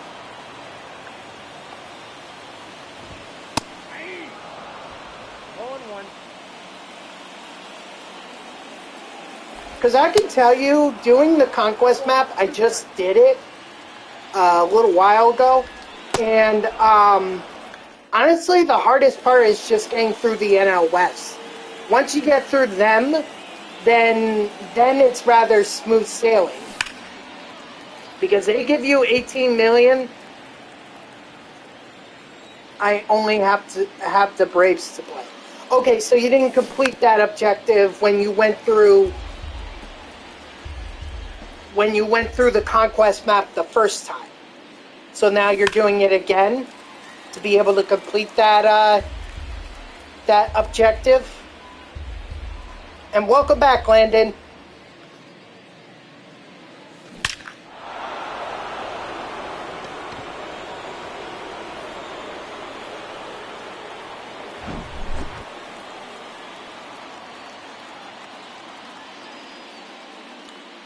Nothing. Just, I got up to 91 in the monthly awards program, so now I'm just, now I'm only the,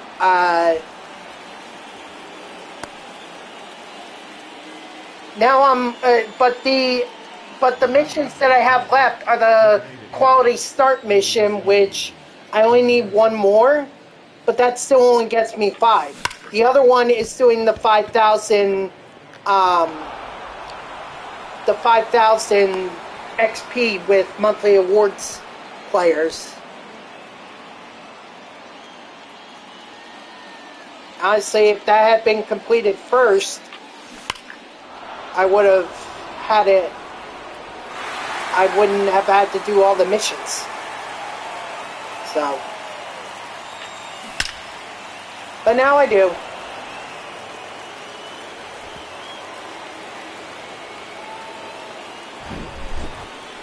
I do want to check out that Bobby Witt card because that card looks sick. Like that has to be the second best card out of the all the cards that are in the program itself. Outside of Bellinger is what I mean. Like Bellinger is clearly the best card in the program, if not all the monthly awards programs. But that freaking Bobby Witt Jr. card has to be the second best.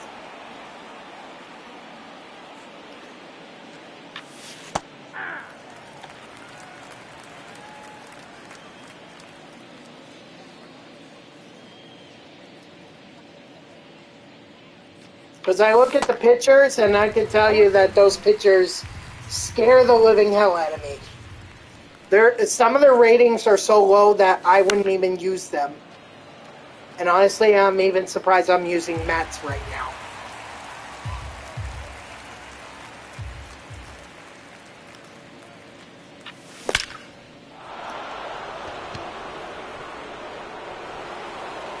Come on, get to second. Get there. Slide to the side. Nice.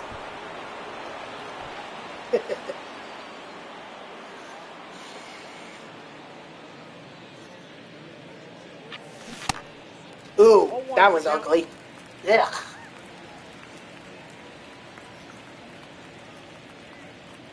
I don't know. Well, I've done the program where I've gotten I've gotten all the missions done, so there's no point in me trying to there's no point in me trying to redo it, because that's just not possible. So 15, and then I'll get Bellinger. It might take some time, but honestly, maybe I'll just do some conquest games just to get it done quicker and not waste time. And then after that, I'll probably call it a stream.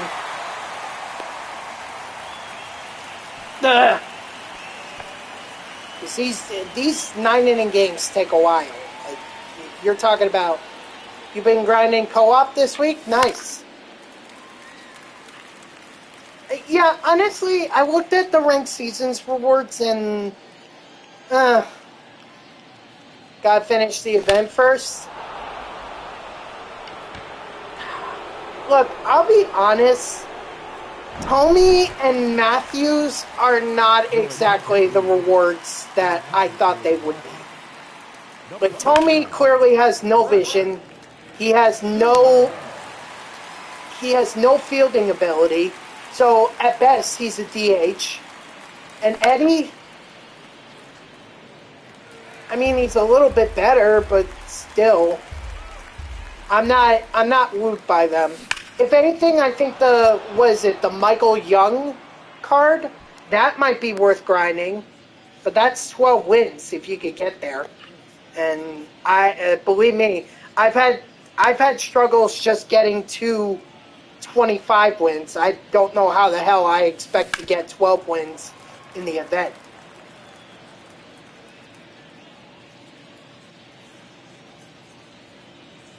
Yeah, if anything, those cards are more resale cards. You're at 32 wins? Nice. I'm just not a good event player, I guess.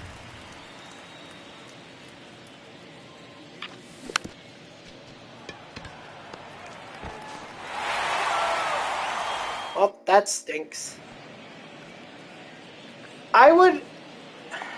Yeah, because I tried grinding for Eduardo Escobar when his card was in the events. The Switch It Up event, I believe it was. And my God, I could not win event games to save my life. I think I ended up winning 5 games, that's it. My God, was I terrible. 0-1.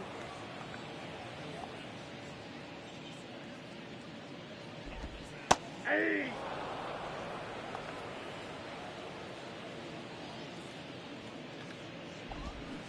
Ball 1. 1 ball, 2 strikes. I ended up buying Escobar. But it's funny because now there's no point in me using him because he's not even on the Mets anymore. So it was just a waste of stubs. Yeah. But, whatever. Maybe I'll get better at the events one day, but I'm not getting better now. I'll try again when they actually have a good Mets card to put in. Alright, welcome back, Marcus. We're still continuing the grind here. What's the event? The numbers retired event? For the program? To get Matthews and Tomey? Although I'll say, I'm kind of surprised he has a number retired with Cleveland. I get... Because A-Rob, I'm playing this on rookie. I'm playing this game on rookie. It's kind of bad. His swing is slow. Yeah, but I mean, Tomey is terrible with the vision. Well, yeah, that makes sense. 0-1's the count.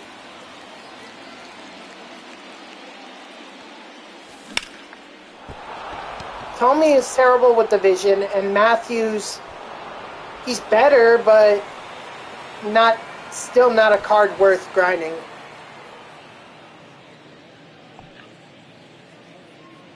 Oh, well, that sucks. Because Dodger Stadium is not a hitter-friendly ballpark. Sorry, you're screwed.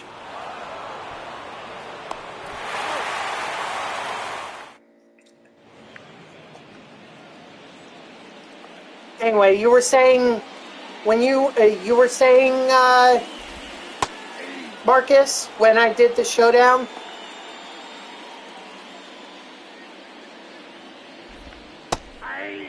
Well, the whole point.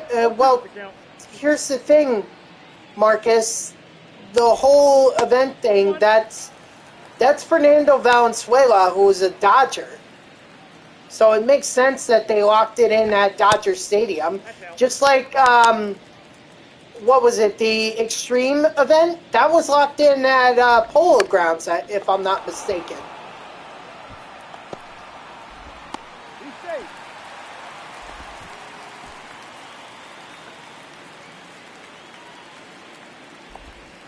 That's a ball.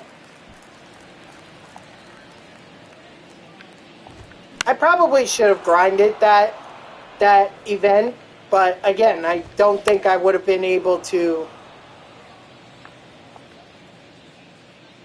Well, you just had to pull. You had to pull or push towards the short left or right fields. Well, look, I'm not saying it's easy. I'm saying it makes sense that they would lock the stadiums for this event at Dodger Stadium, because this is Fernando Valenzuela's Fernando Valenzuela is the reward at the end of the program. the left fielder, Randall. Well, I'm sorry. I don't know what you want me to tell you. They also lock, but they do it for a lot. I mean,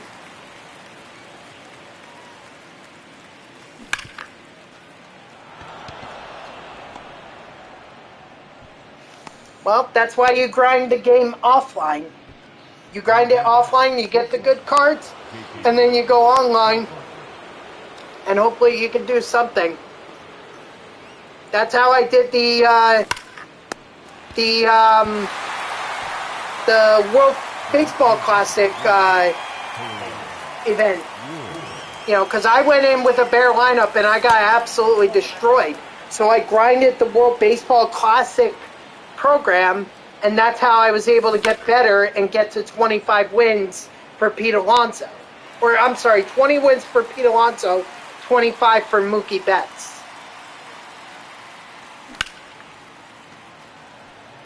Now, not all the cards worked out for me. I just picked the ones that worked best for me and then just ran with it. But that may not be the same for you. I'm just saying, like, that's why you got to grind offline before you go online. Because otherwise you're going to go online with bare bones and you're going to get destroyed. Take it from me. I learned that lesson the hard way.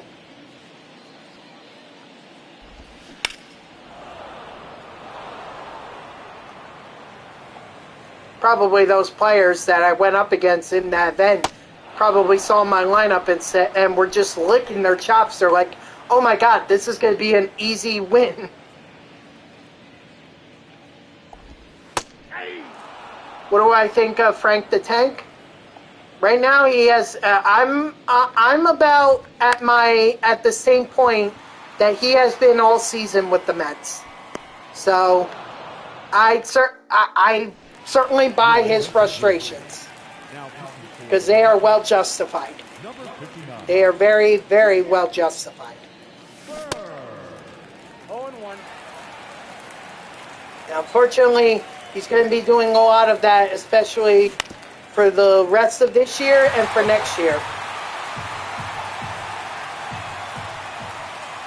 No, I haven't seen it, Marcus. That kind of entertainment doesn't really appeal to me, personally. I mean, I've met him. He's a good guy.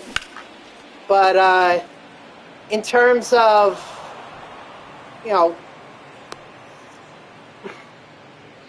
he has points. It's just I wouldn't be as angry over it. I'm just more along the lines of, I'm done. He's absolutely right. Those are my frustrations. But rather than go on the internet and be all pissed off about it and just yell at a crazy high voice, instead, I'm just more, you know what? I'm done. I don't care about the baseball season anymore. I'm moving on to football season. Is he different off camera? I mean, he was more quiet when I approached him and asked for a picture. He was more quiet. But I mean, I guess he wasn't really ready for that content. And which one was that? Which I'm trying to remember which game it was. It may have been against the Toronto Blue Jays, which was like a horrible series all around for the Mets. They got swept. So I think that's when I met him, and he had every right to be pissed.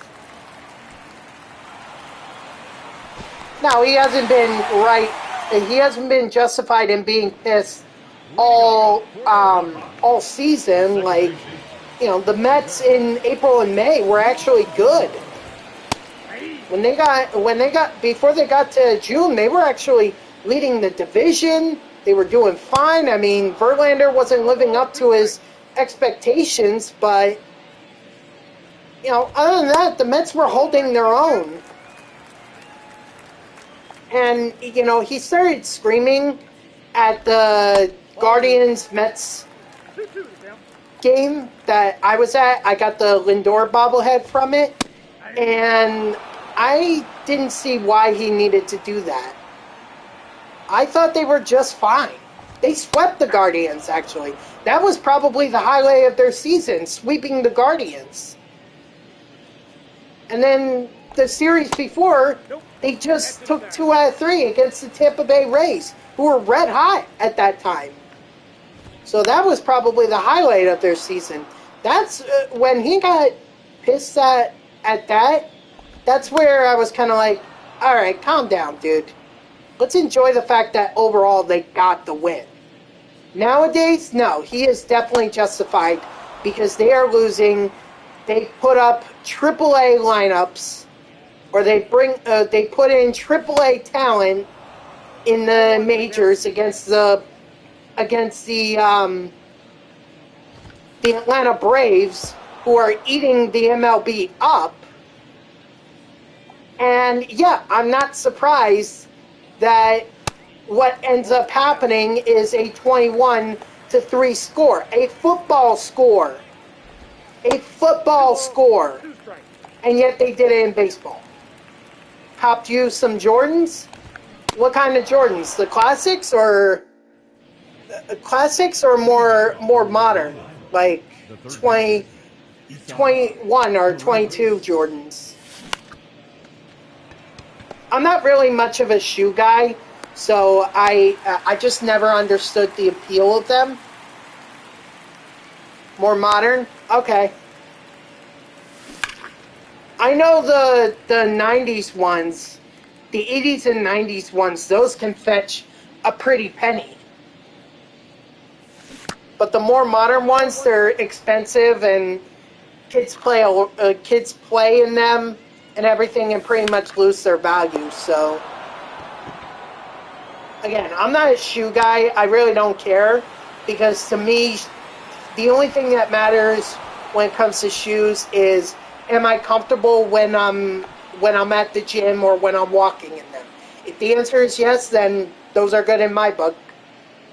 I'm not personally loyal to Nike or Jordan or Adidas or Under Armour or Puma or whatever. Top Golf? I don't know what Top Golf is.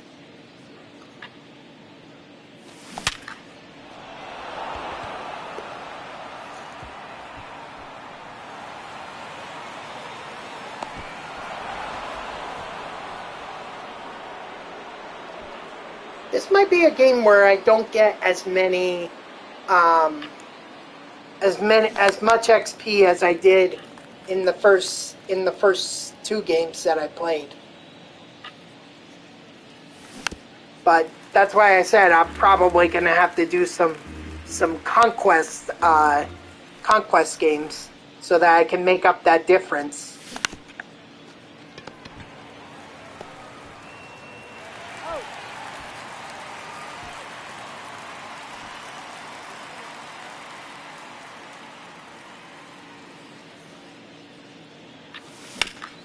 Who knows? Maybe I'll maybe I'll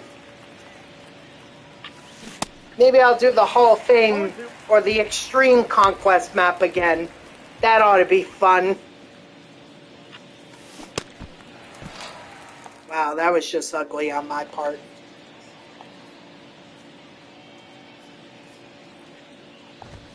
Hey.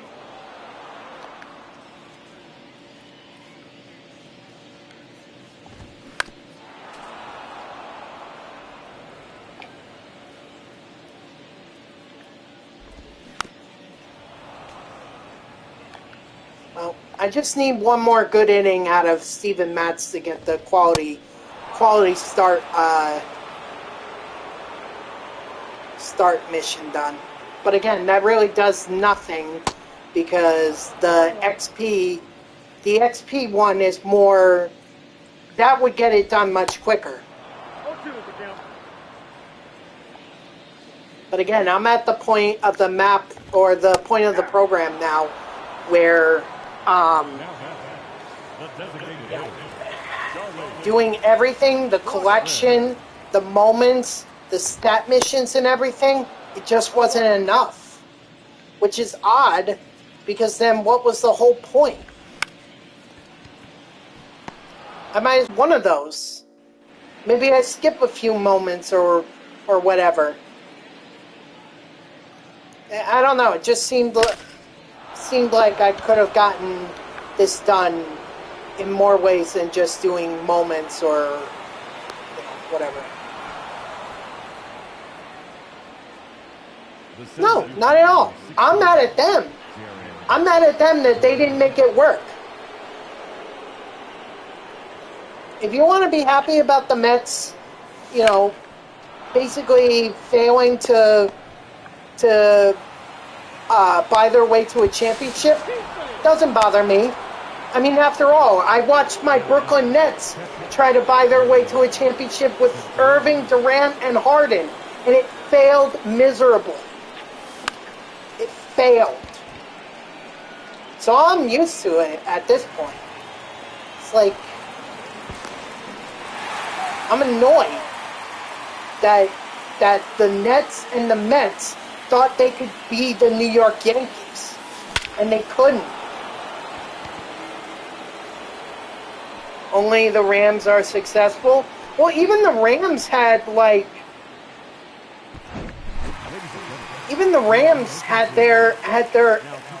To me, a true championship team, yes, has those stars, but at the same time has young talent that it develops.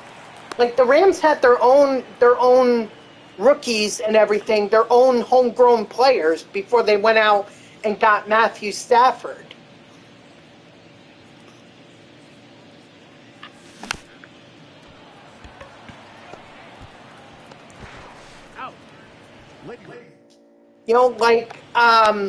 Who's their defensive tackle? Aaron Donald? Aaron Donald is a Rams homegrown player. 0-1. No ball, 2 strikes. I mean, the one thing the Rams had going for them was that they had home field advantage. But Joe Burrow was young. So now he got that taste. Now he wants to be back there. So now he has to, the unfortunate part is, he has to go through the Bills, which he has done, and he has to go through the Kansas City Chiefs. Which, they got through him once, but can you do it again? That's the question. Strike 3, sit down. So maybe Burrow did deserve that Super Bowl, but, I mean, it doesn't matter who deserved it or not. Yeah, you're right. You're absolutely right. He has beaten the Chiefs before, but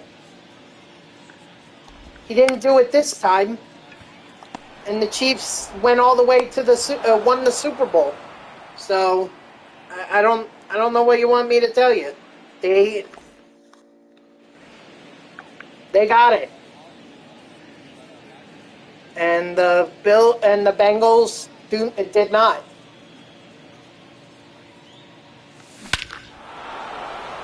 I'm sorry, I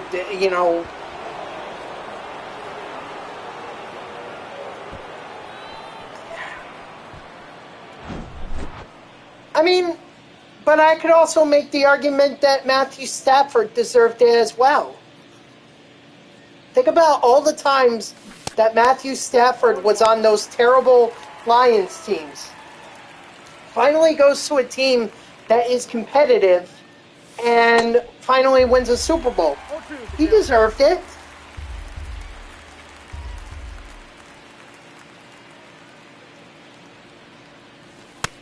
One ball, 2 strikes.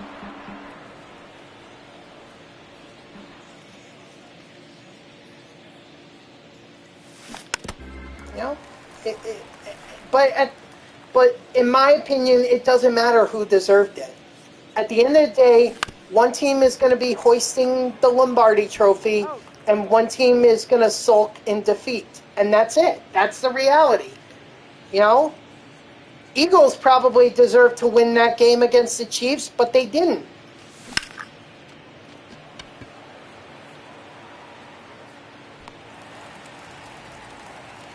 Who's my NFL team? The New York Jets. So I have been through over a decade plus of no playoffs. I've also seen two AFC Championship appearances. Why? Why am I a Jets fan? Because I grew up 15 minutes away from MetLife Stadium / Giants Stadium, because it was Giants Stadium when I was growing up. And the first football game in Buffalo was, because I was still a young child at the time, but I saw New York Jets. I knew where New York was, and I was like, okay, I'll root for them. So, big mistake on my part. Big mistake.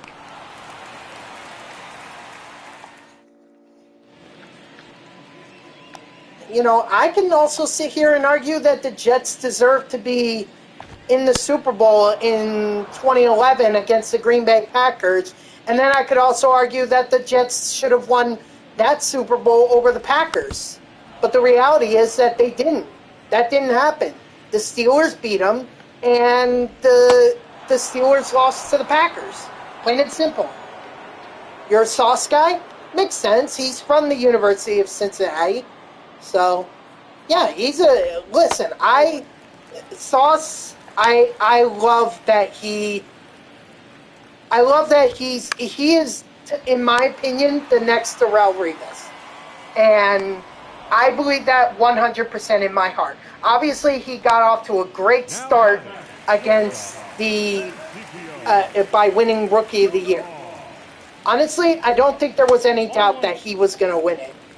He was the best thing that the Jets had going after they lost Breece Hall. Now, Garrett Wilson also was fantastic, but let's be realistic. If it were still Zach Wilson, that 1 ball, 2 strikes. If it were still Zach Wilson who was the QB, does Garrett Wilson get Rookie of the Year honors? Probably not. So he lucked out with them finally moving to Mike White, because Mike White made Garrett Wilson better. Marcus, we're not talking about Sauces. We're talking about Sauce Gardner. He's a cornerback for the New York Jets, the reigning Rookie of the Year. Defensive Rookie of the Year, I should be more specific. We're not talking about ketchup or mayo or ranch. Those aren't even sauces. Those are condiments.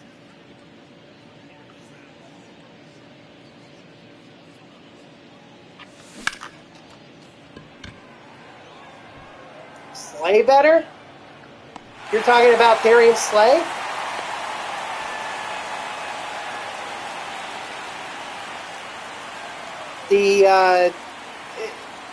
He's the corner for the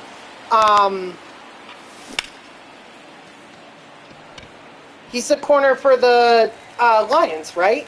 Was he a rookie last year? I thought he was I thought he was in the league sooner. Hold on. Darius Slay. Whoops. Oh, he's Eagles.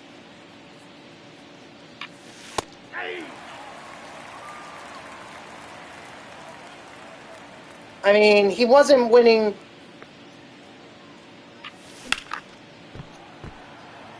Darius Slay is 32 years old. Wow.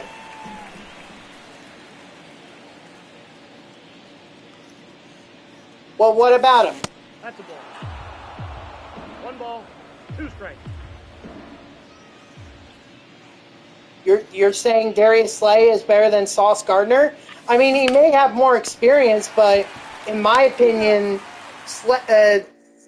Gardner is a lot more electric. Like, he's younger, so he's quicker, more athletic. He can keep up. He could keep up with a lot of wide receivers. He can. Darius Slay, I mean, I worry that he may be losing a step. I don't know. 1 ball, 2 strikes. Okay, so A-Rob is agreeing with me that Sauce is the best corner in the league. Um, yeah, I'm sorry. I gotta go with Sauce Gardner. Sauce is younger, and he's gonna. I think he's gonna be a terror for. If there's one thing that the Jets are known for, it's their development of corners. Guys like Antonio Cromartie was already established when he came to the Jets in, what was it, 2012, 2013? But he was still a solid corner for them. And then, obviously, I mentioned Revis. Yeah, and Sauce Gardner. They have DJ Reed.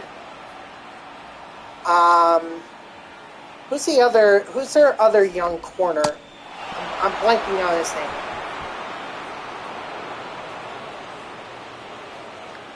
Oh, okay, Marcus. All right, you redeemed it.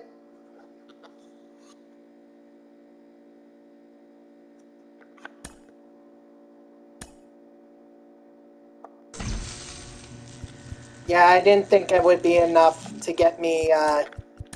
Dang it! How close am I?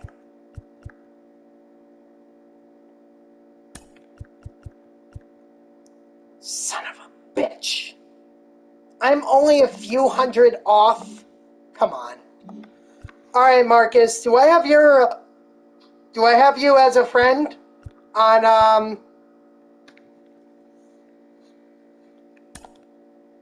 Whoops. Ignore that. Oh no, wait. Okay, so then I need to add you. How do I forget how I do that. Oh, here we go. Friends, send. Okay, so can you give me your gamer tag, please, so that I can send you the request?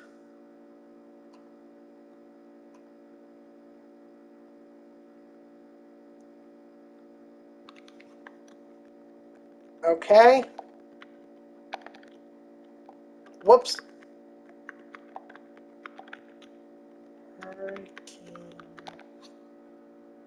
Hold on. I have to go back to my chat here. TG18. There you are. All right, just sent you the request.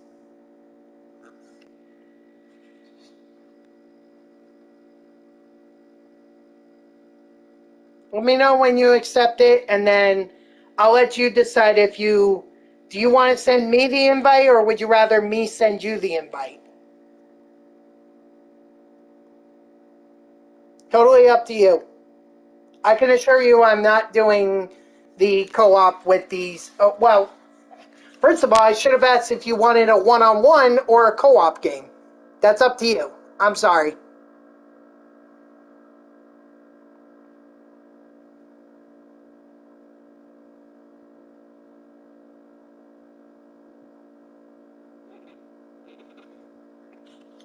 Okay. I guess we're going to do co-op. All right, Marcus.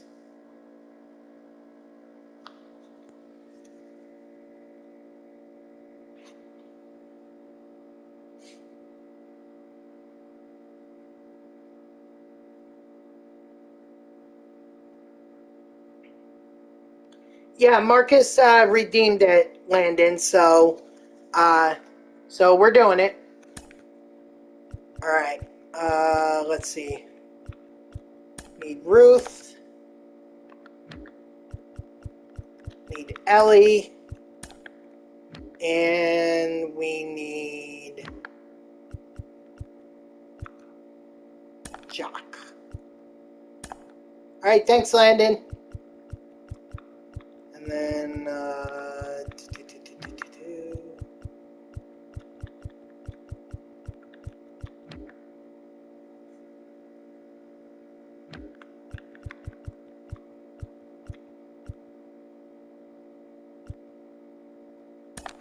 I'll do John Donaldson. And then as for relievers, Billy Wagner and Edwin Diaz. Those are the guys I'll run with. Be the first time I'm grinding the new, first time I'm playing co-op in the new season.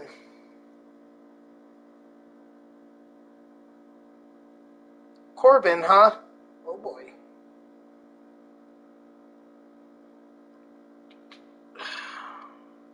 Yeah, me neither. Honestly, I don't think I'm gonna touch it either.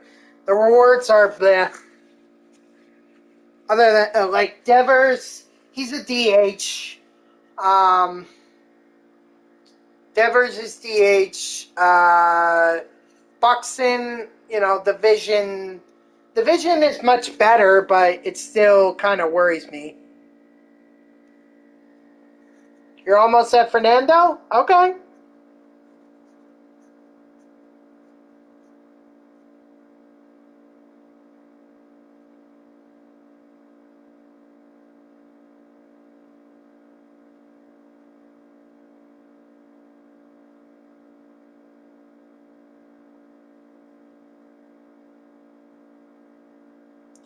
Yeah, I guess me and I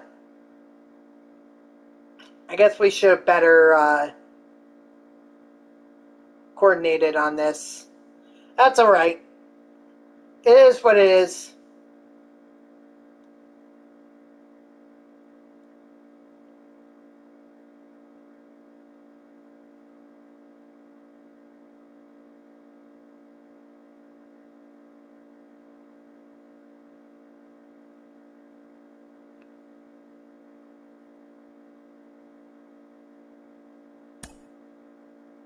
All right, Donaldson.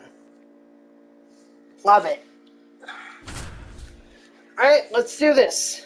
And then afterwards, I'll finish up the program, and then we'll, what?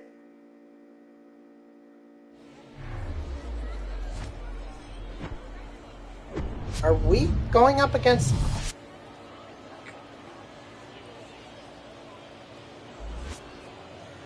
Okay, so A-Rob, in the bottom left corner of the chat,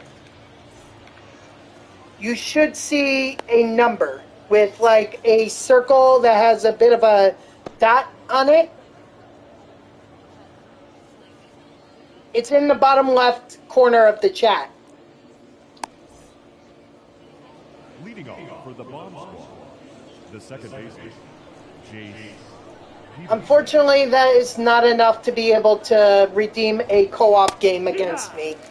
However, keep saving up, and it only costs 2,000.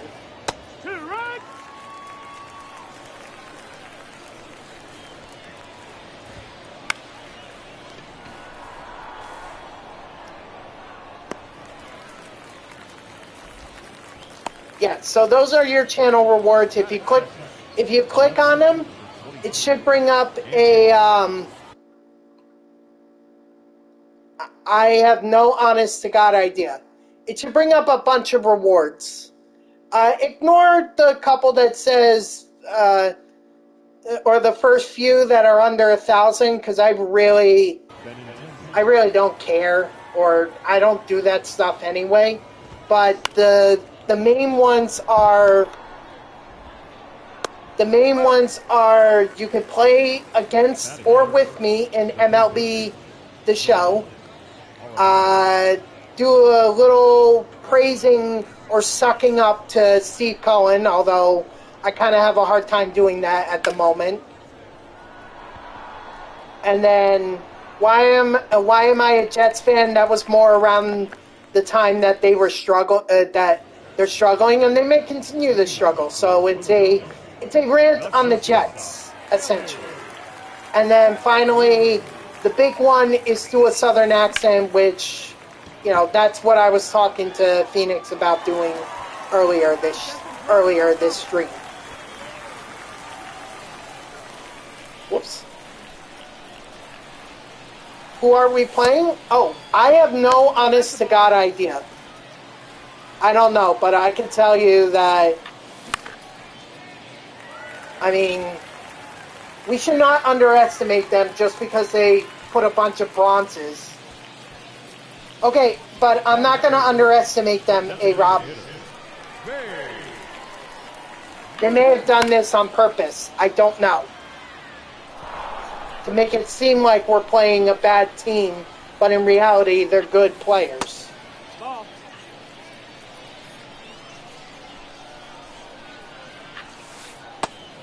That's the ball.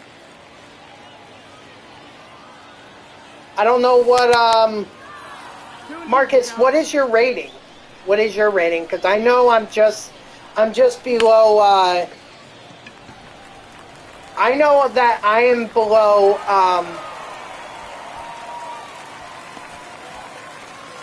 I am below 400, just below it. So I'm at All-Star. You haven't played co-op yet? Well, I mean, that's fine. It also depends on your ranked seasons rating. So what's your ranked seasons rating?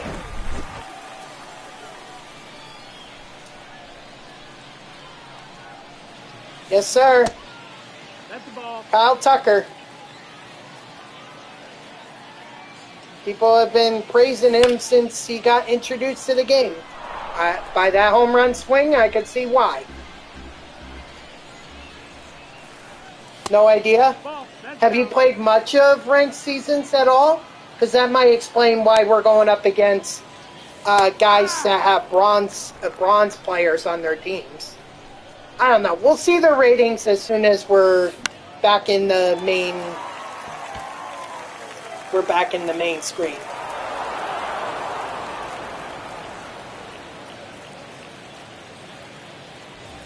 Batting fifth. The center You're like okay, so you haven't played a whole lot. That now it makes sense.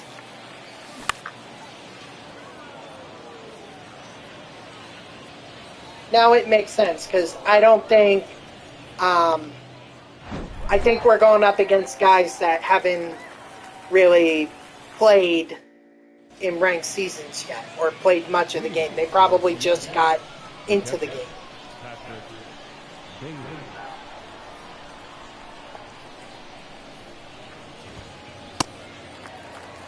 It's 0-1.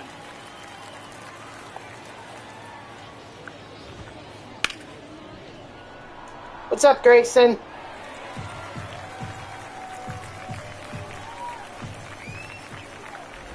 Welcome back. Strike three. Sit down. I'm just doing a quick co-op game with Marcus here. I'm so close to getting done the monthly awards program. Very close on that. I probably just need to play like one more conquest map or conquest game in order to get it. Or get 99 Bellinger. 1 ball, 2 strikes. Hey Rob, I did not say no. I haven't said yes either, but I haven't said no. I'm gonna have a decision tomorrow. Don't listen to him, Grayson. I will have a decision tomorrow. That is a promise. And if I am still still haven't considered it, then you can.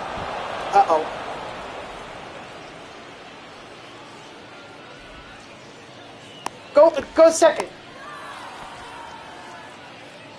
Batting seventh. All right, that's all right. That's all right. Number 13.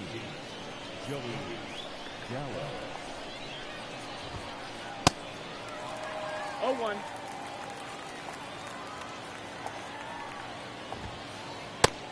Ball.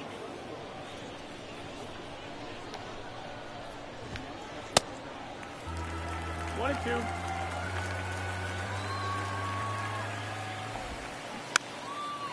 Uh-oh. Nope. All right. Leading off for the game. The first baseman. Hey, let's keep it going. A 3-run lead to work with here.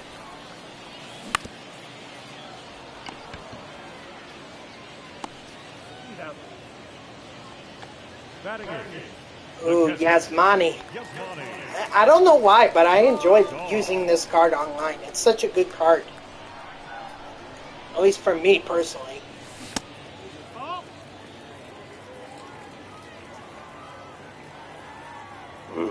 Excuse me.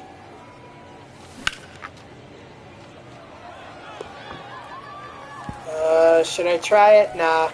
Nah, 16 speed is too slow. Yep. Like I said, I do well with this card. I can hit. I can hit with this card.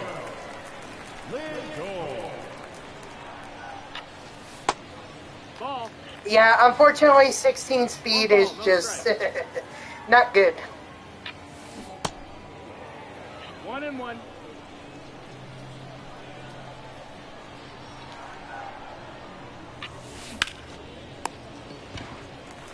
Thank God. So the player phases through the fielder with the ball and yet is not called out. MLB The Show logic, ladies and gentlemen. I'm not going to question it, but that's your logic for you.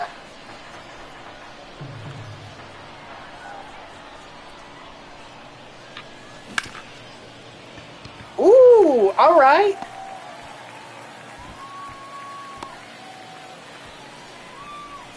I got lucky on that one. That was a BS hit. I think what saved me was that I had good timing. Yeah. Probably a smart move for them to do.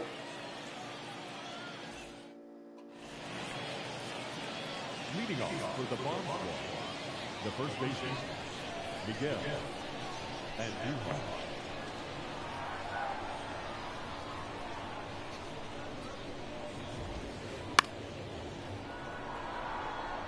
You keep selling? Selling what? Your cards? Or you keep trying to dive for the ball? Is that what you're talking about?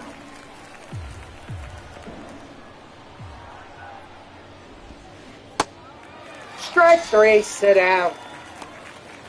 Batting ninth, the designated hitter, Yasmani Grandal. You know, if I had sold L.A. De La Cruz, I probably could have gotten Jacob deGrom. 0-2.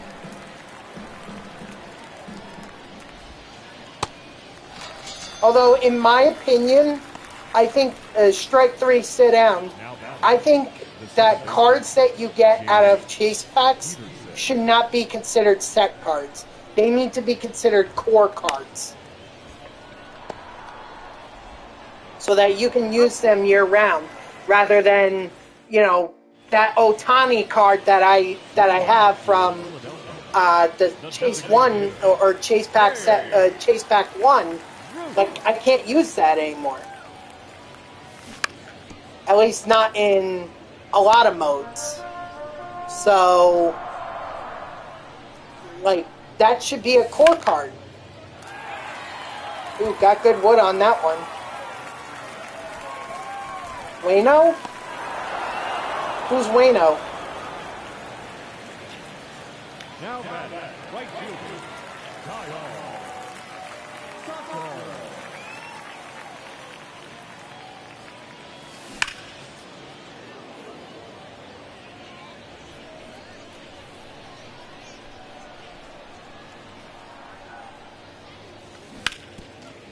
There you go, good pitch. The pitcher, Wayne. Oh, okay. Yeah, Wainwright. Yeah, Wainwright is more of a breaking pitch pitcher. Met fans know that all too well.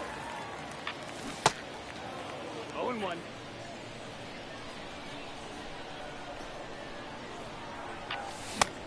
My bad. No ball. God damn it. I need to stop swinging it. There we go.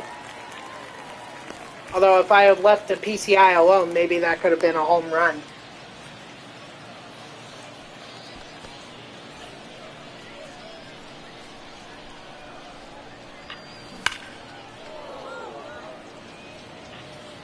Wait, how does the second baseman have 59 speed yet 83 steal?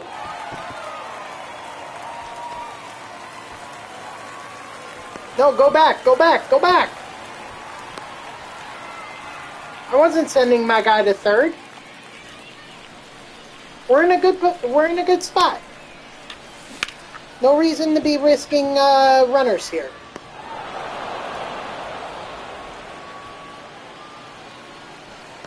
All right. Well, maybe we could have gotten a run from that, but at least we already have one, or we have 4. 1-0.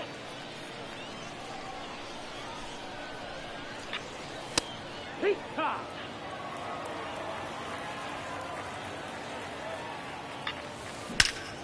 Ooh, there you go. Nice. Yeah, I'm definitely going home. See what I tell you, man? That Yasmani card is Yasmoney. That's alright. Let him tag you. Or let him... Yeah. That's alright. We got good runs out of that. And hey, this could come to a point where it's mercy rule. That's always a possibility if we get enough runs.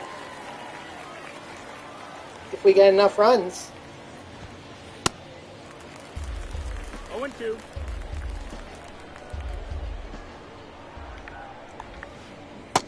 Strike 3, sit down.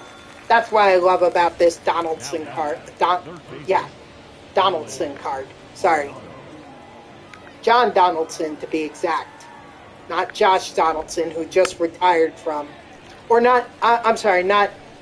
That's Jose Bautista. Excuse me. Joey Bats.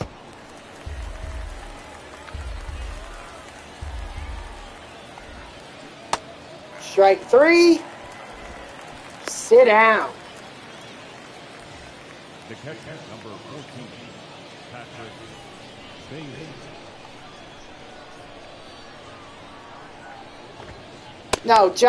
No, as far as I know, Josh Donaldson is still playing in the majors. He's still a Yankee. No balls, 2 strikes. I was talking about Jose Bautista, who retired. And if you could believe this or not, but Bartolo Colon is also going to be retiring. He's going to be retiring in, okay. Well, that's that game. Yeah, see, one of them was 327. The other one was 85. Yeah, that counts. That counts. Yep, GG's. I'm sorry, I wish it was longer, but, you know, it counts. We did get a win out of it. Oh, first. Really, Rob? Rob? I want to finish up on the July monthly awards program. Oh, did you see it was highlighted on the diamond? And it was a win. Like, let's not forget it was a win.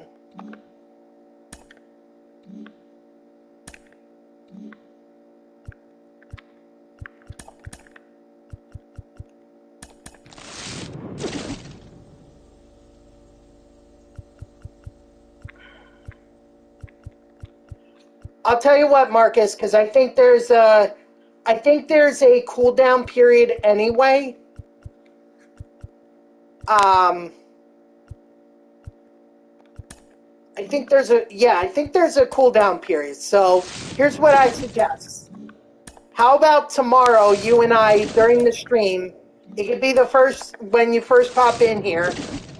How about you and I do another co-op game? Does that sound fair?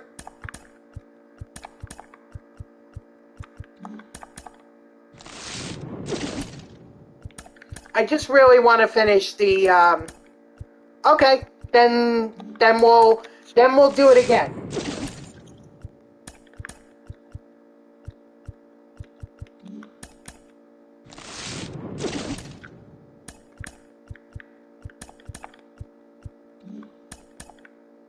Oh, come on, A-Rob.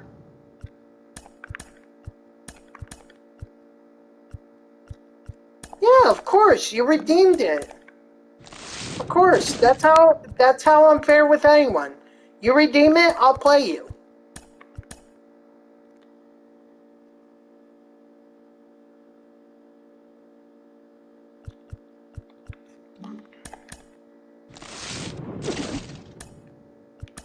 No, I never agreed to that.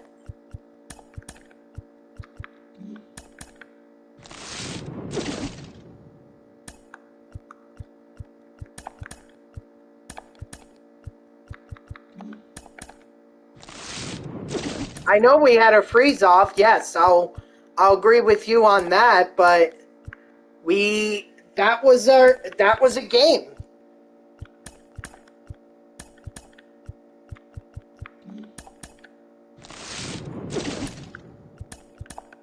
This is how shit starts.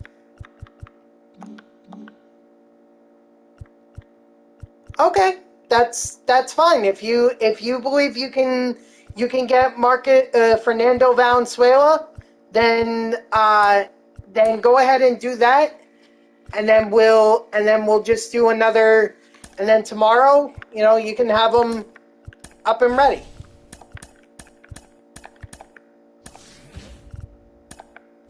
No, we weren't.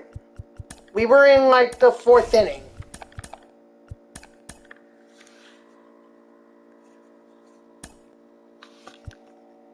Grayson, please do not argue with me over this, okay? I want to keep this fair. I really do. And these kinds of arguments are just going to end up ruining it for everyone. So please, I beg, please, let's not argue about this. Let's just, I only agreed for Marcus because it was 4 innings, and, well, actually,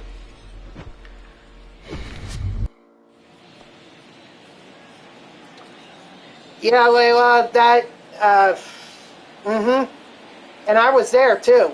I left after the 3rd inning when it wasn't as much of a onslaught, but yeah. Yes, I was. I was there.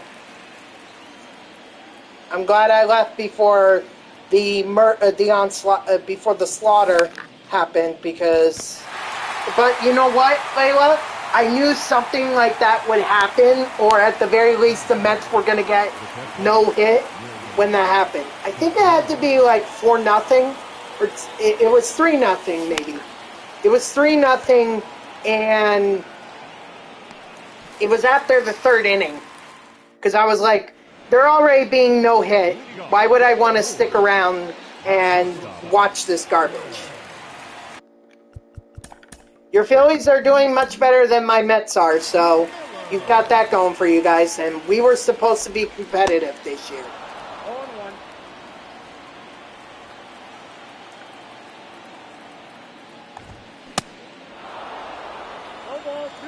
I mean, I said that,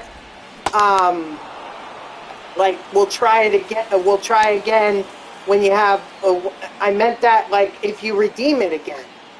But otherwise, I considered that a full game. However, what I can do is this. Assuming that there are going to be no new programs, this coming week,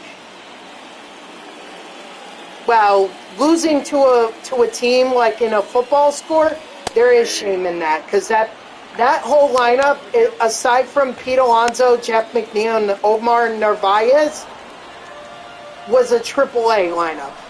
That's all the talent that was there. Strike 3, sit down.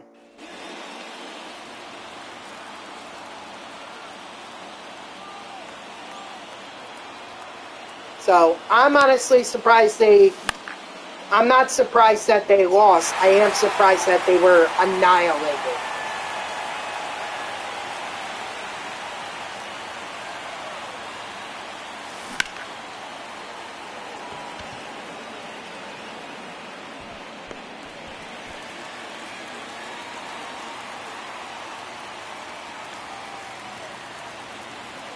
No, I absolutely agree, Layla.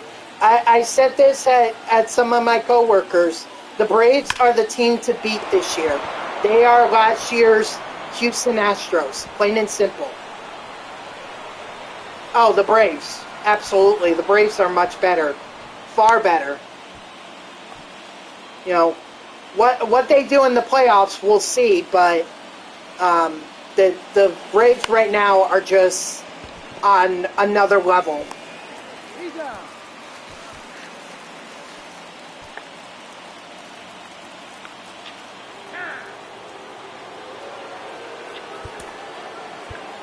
Not as long as the Mets keep losing to them like they did today.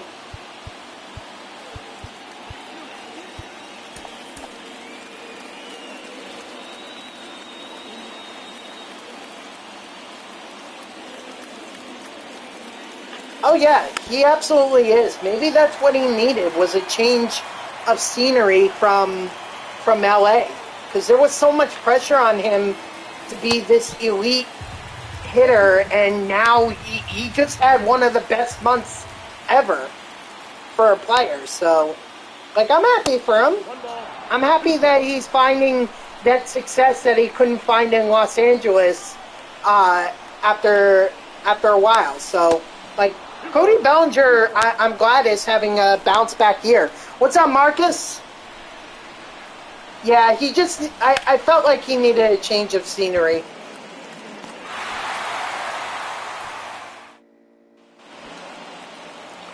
You know, and honestly, Layla, like, even Tommy Pham, like, can have even Tommy Pham was having a bounce back year. Well, this is another Marcus. Marcus 1244. The second baseman. So now we have two Marcuses in here. Oh boy. Yeah, Tommy Pham, you know, for as much as the Mets struggled this year, Tommy Pham was the lone bright spot for him.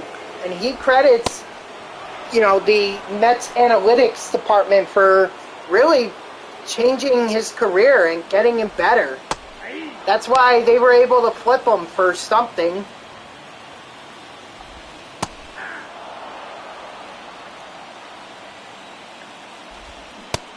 Strike three, sit down.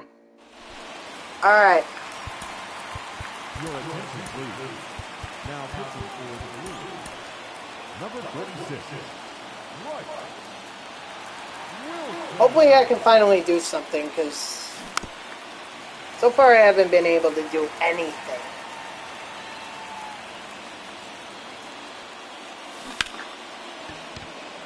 Dang it!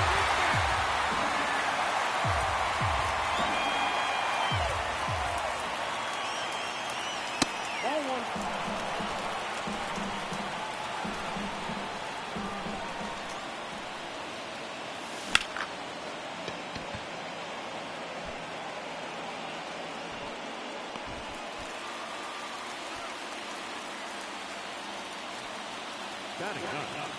The right fielder for the Blues. Taylor Ward.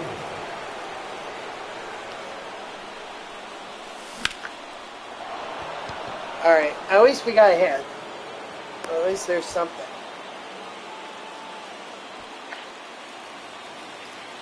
It just sucks that the rest of the team just couldn't get on board with the analytics.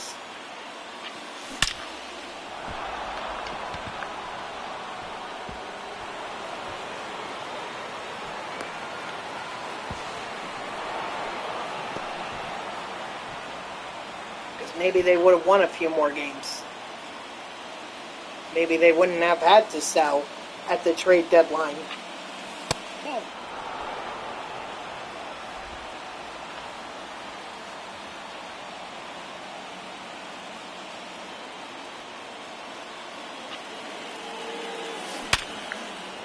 Hey, look at that. Beautiful.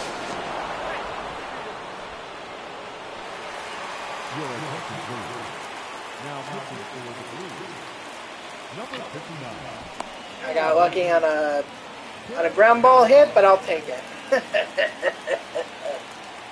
Ooh, I did not realize that Duran had that steal rating. Oh, that's awesome.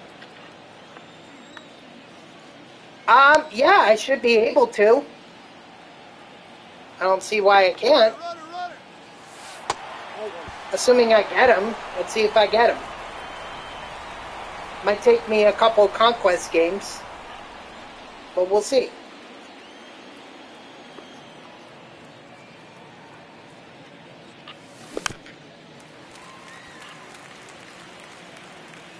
See, even great things are to come by doing the conquest or by finishing up on the monthly awards program. Ow. And plus, you said you're going to have Fernando Valenzuela, so maybe he'll be good. I don't know. But if you get him, then we can use him tomorrow.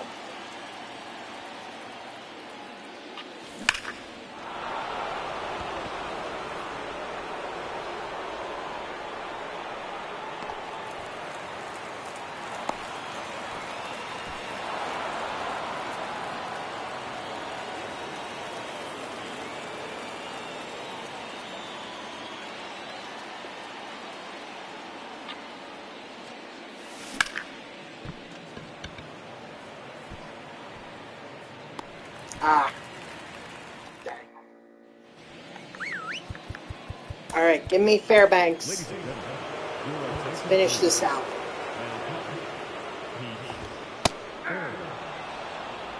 What? Off the plate, ball one. Orange Spawn stinks. Yeah, he's a rather tough pitcher to get used to. That's why I'm not really looking forward to using him, but hey, so, you got to use him if you want to progress forward in the numbers retired program. Sorry.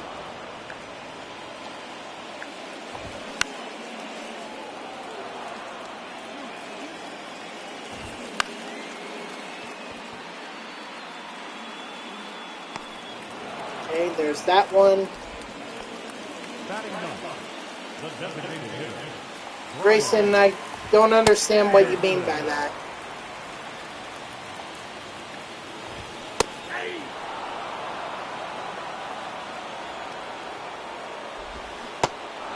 Strike three, sit down. All right, let's hope that this was enough to be able to get Cody Bellinger. Okay, does someone want to explain to me what Marcus and Grayson are doing? Ah, there we go. There's Cody Bellinger. You know what? Save that explanation for another time. To hell with it. To hell with it. We got freaking Cody Bellinger.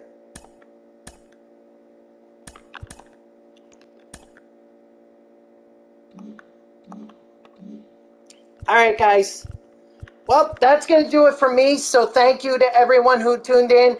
Even if it was only for a moment, I greatly appreciate it. If you haven't done so already, please be sure to follow me here on Twitch and or subscribe. Either one would make me a very happy person. If you're watching this on YouTube, I thank you so much for tuning in. I hope that you subscribe to my channel and like my video. And if you want to know when I go live, you can follow me on Twitter at TTVNextJGGen24. It's in the upper left there, so go give me a follow. I'll usually tweet whenever I go live. You can also turn on notifications here on Twitch. That way Twitch sends you an email every time I start up a stream. Overall, we did it. We finally got the July monthly awards program done, which means that I'm going to turn my attention now to the numbers retirement program. So that will be at the start of tomorrow. However, I did promise Marcus another game because it was a relatively short game. I'll admit to that. And I will go back. Actually, I can't. Well, I guess I can go back. I can go back to my streams, the stream where with you, Grayson, and just double check on what I said whether we were going to do it again or not. But I'll go back and see what it was that I said. If what you say is true, then I guess I owe you a game too. But I don't think that's the case. If anything, I thought that maybe we'll do it again when you redeem it. But I'll go back to the tape and double check. So hopefully hopefully I'll be able to make some progress in the number retirements jersey before we do all that. But we'll see what happens. So tomorrow, Sunday at 6 p.m. Eastern. And until then, guys, have a good night.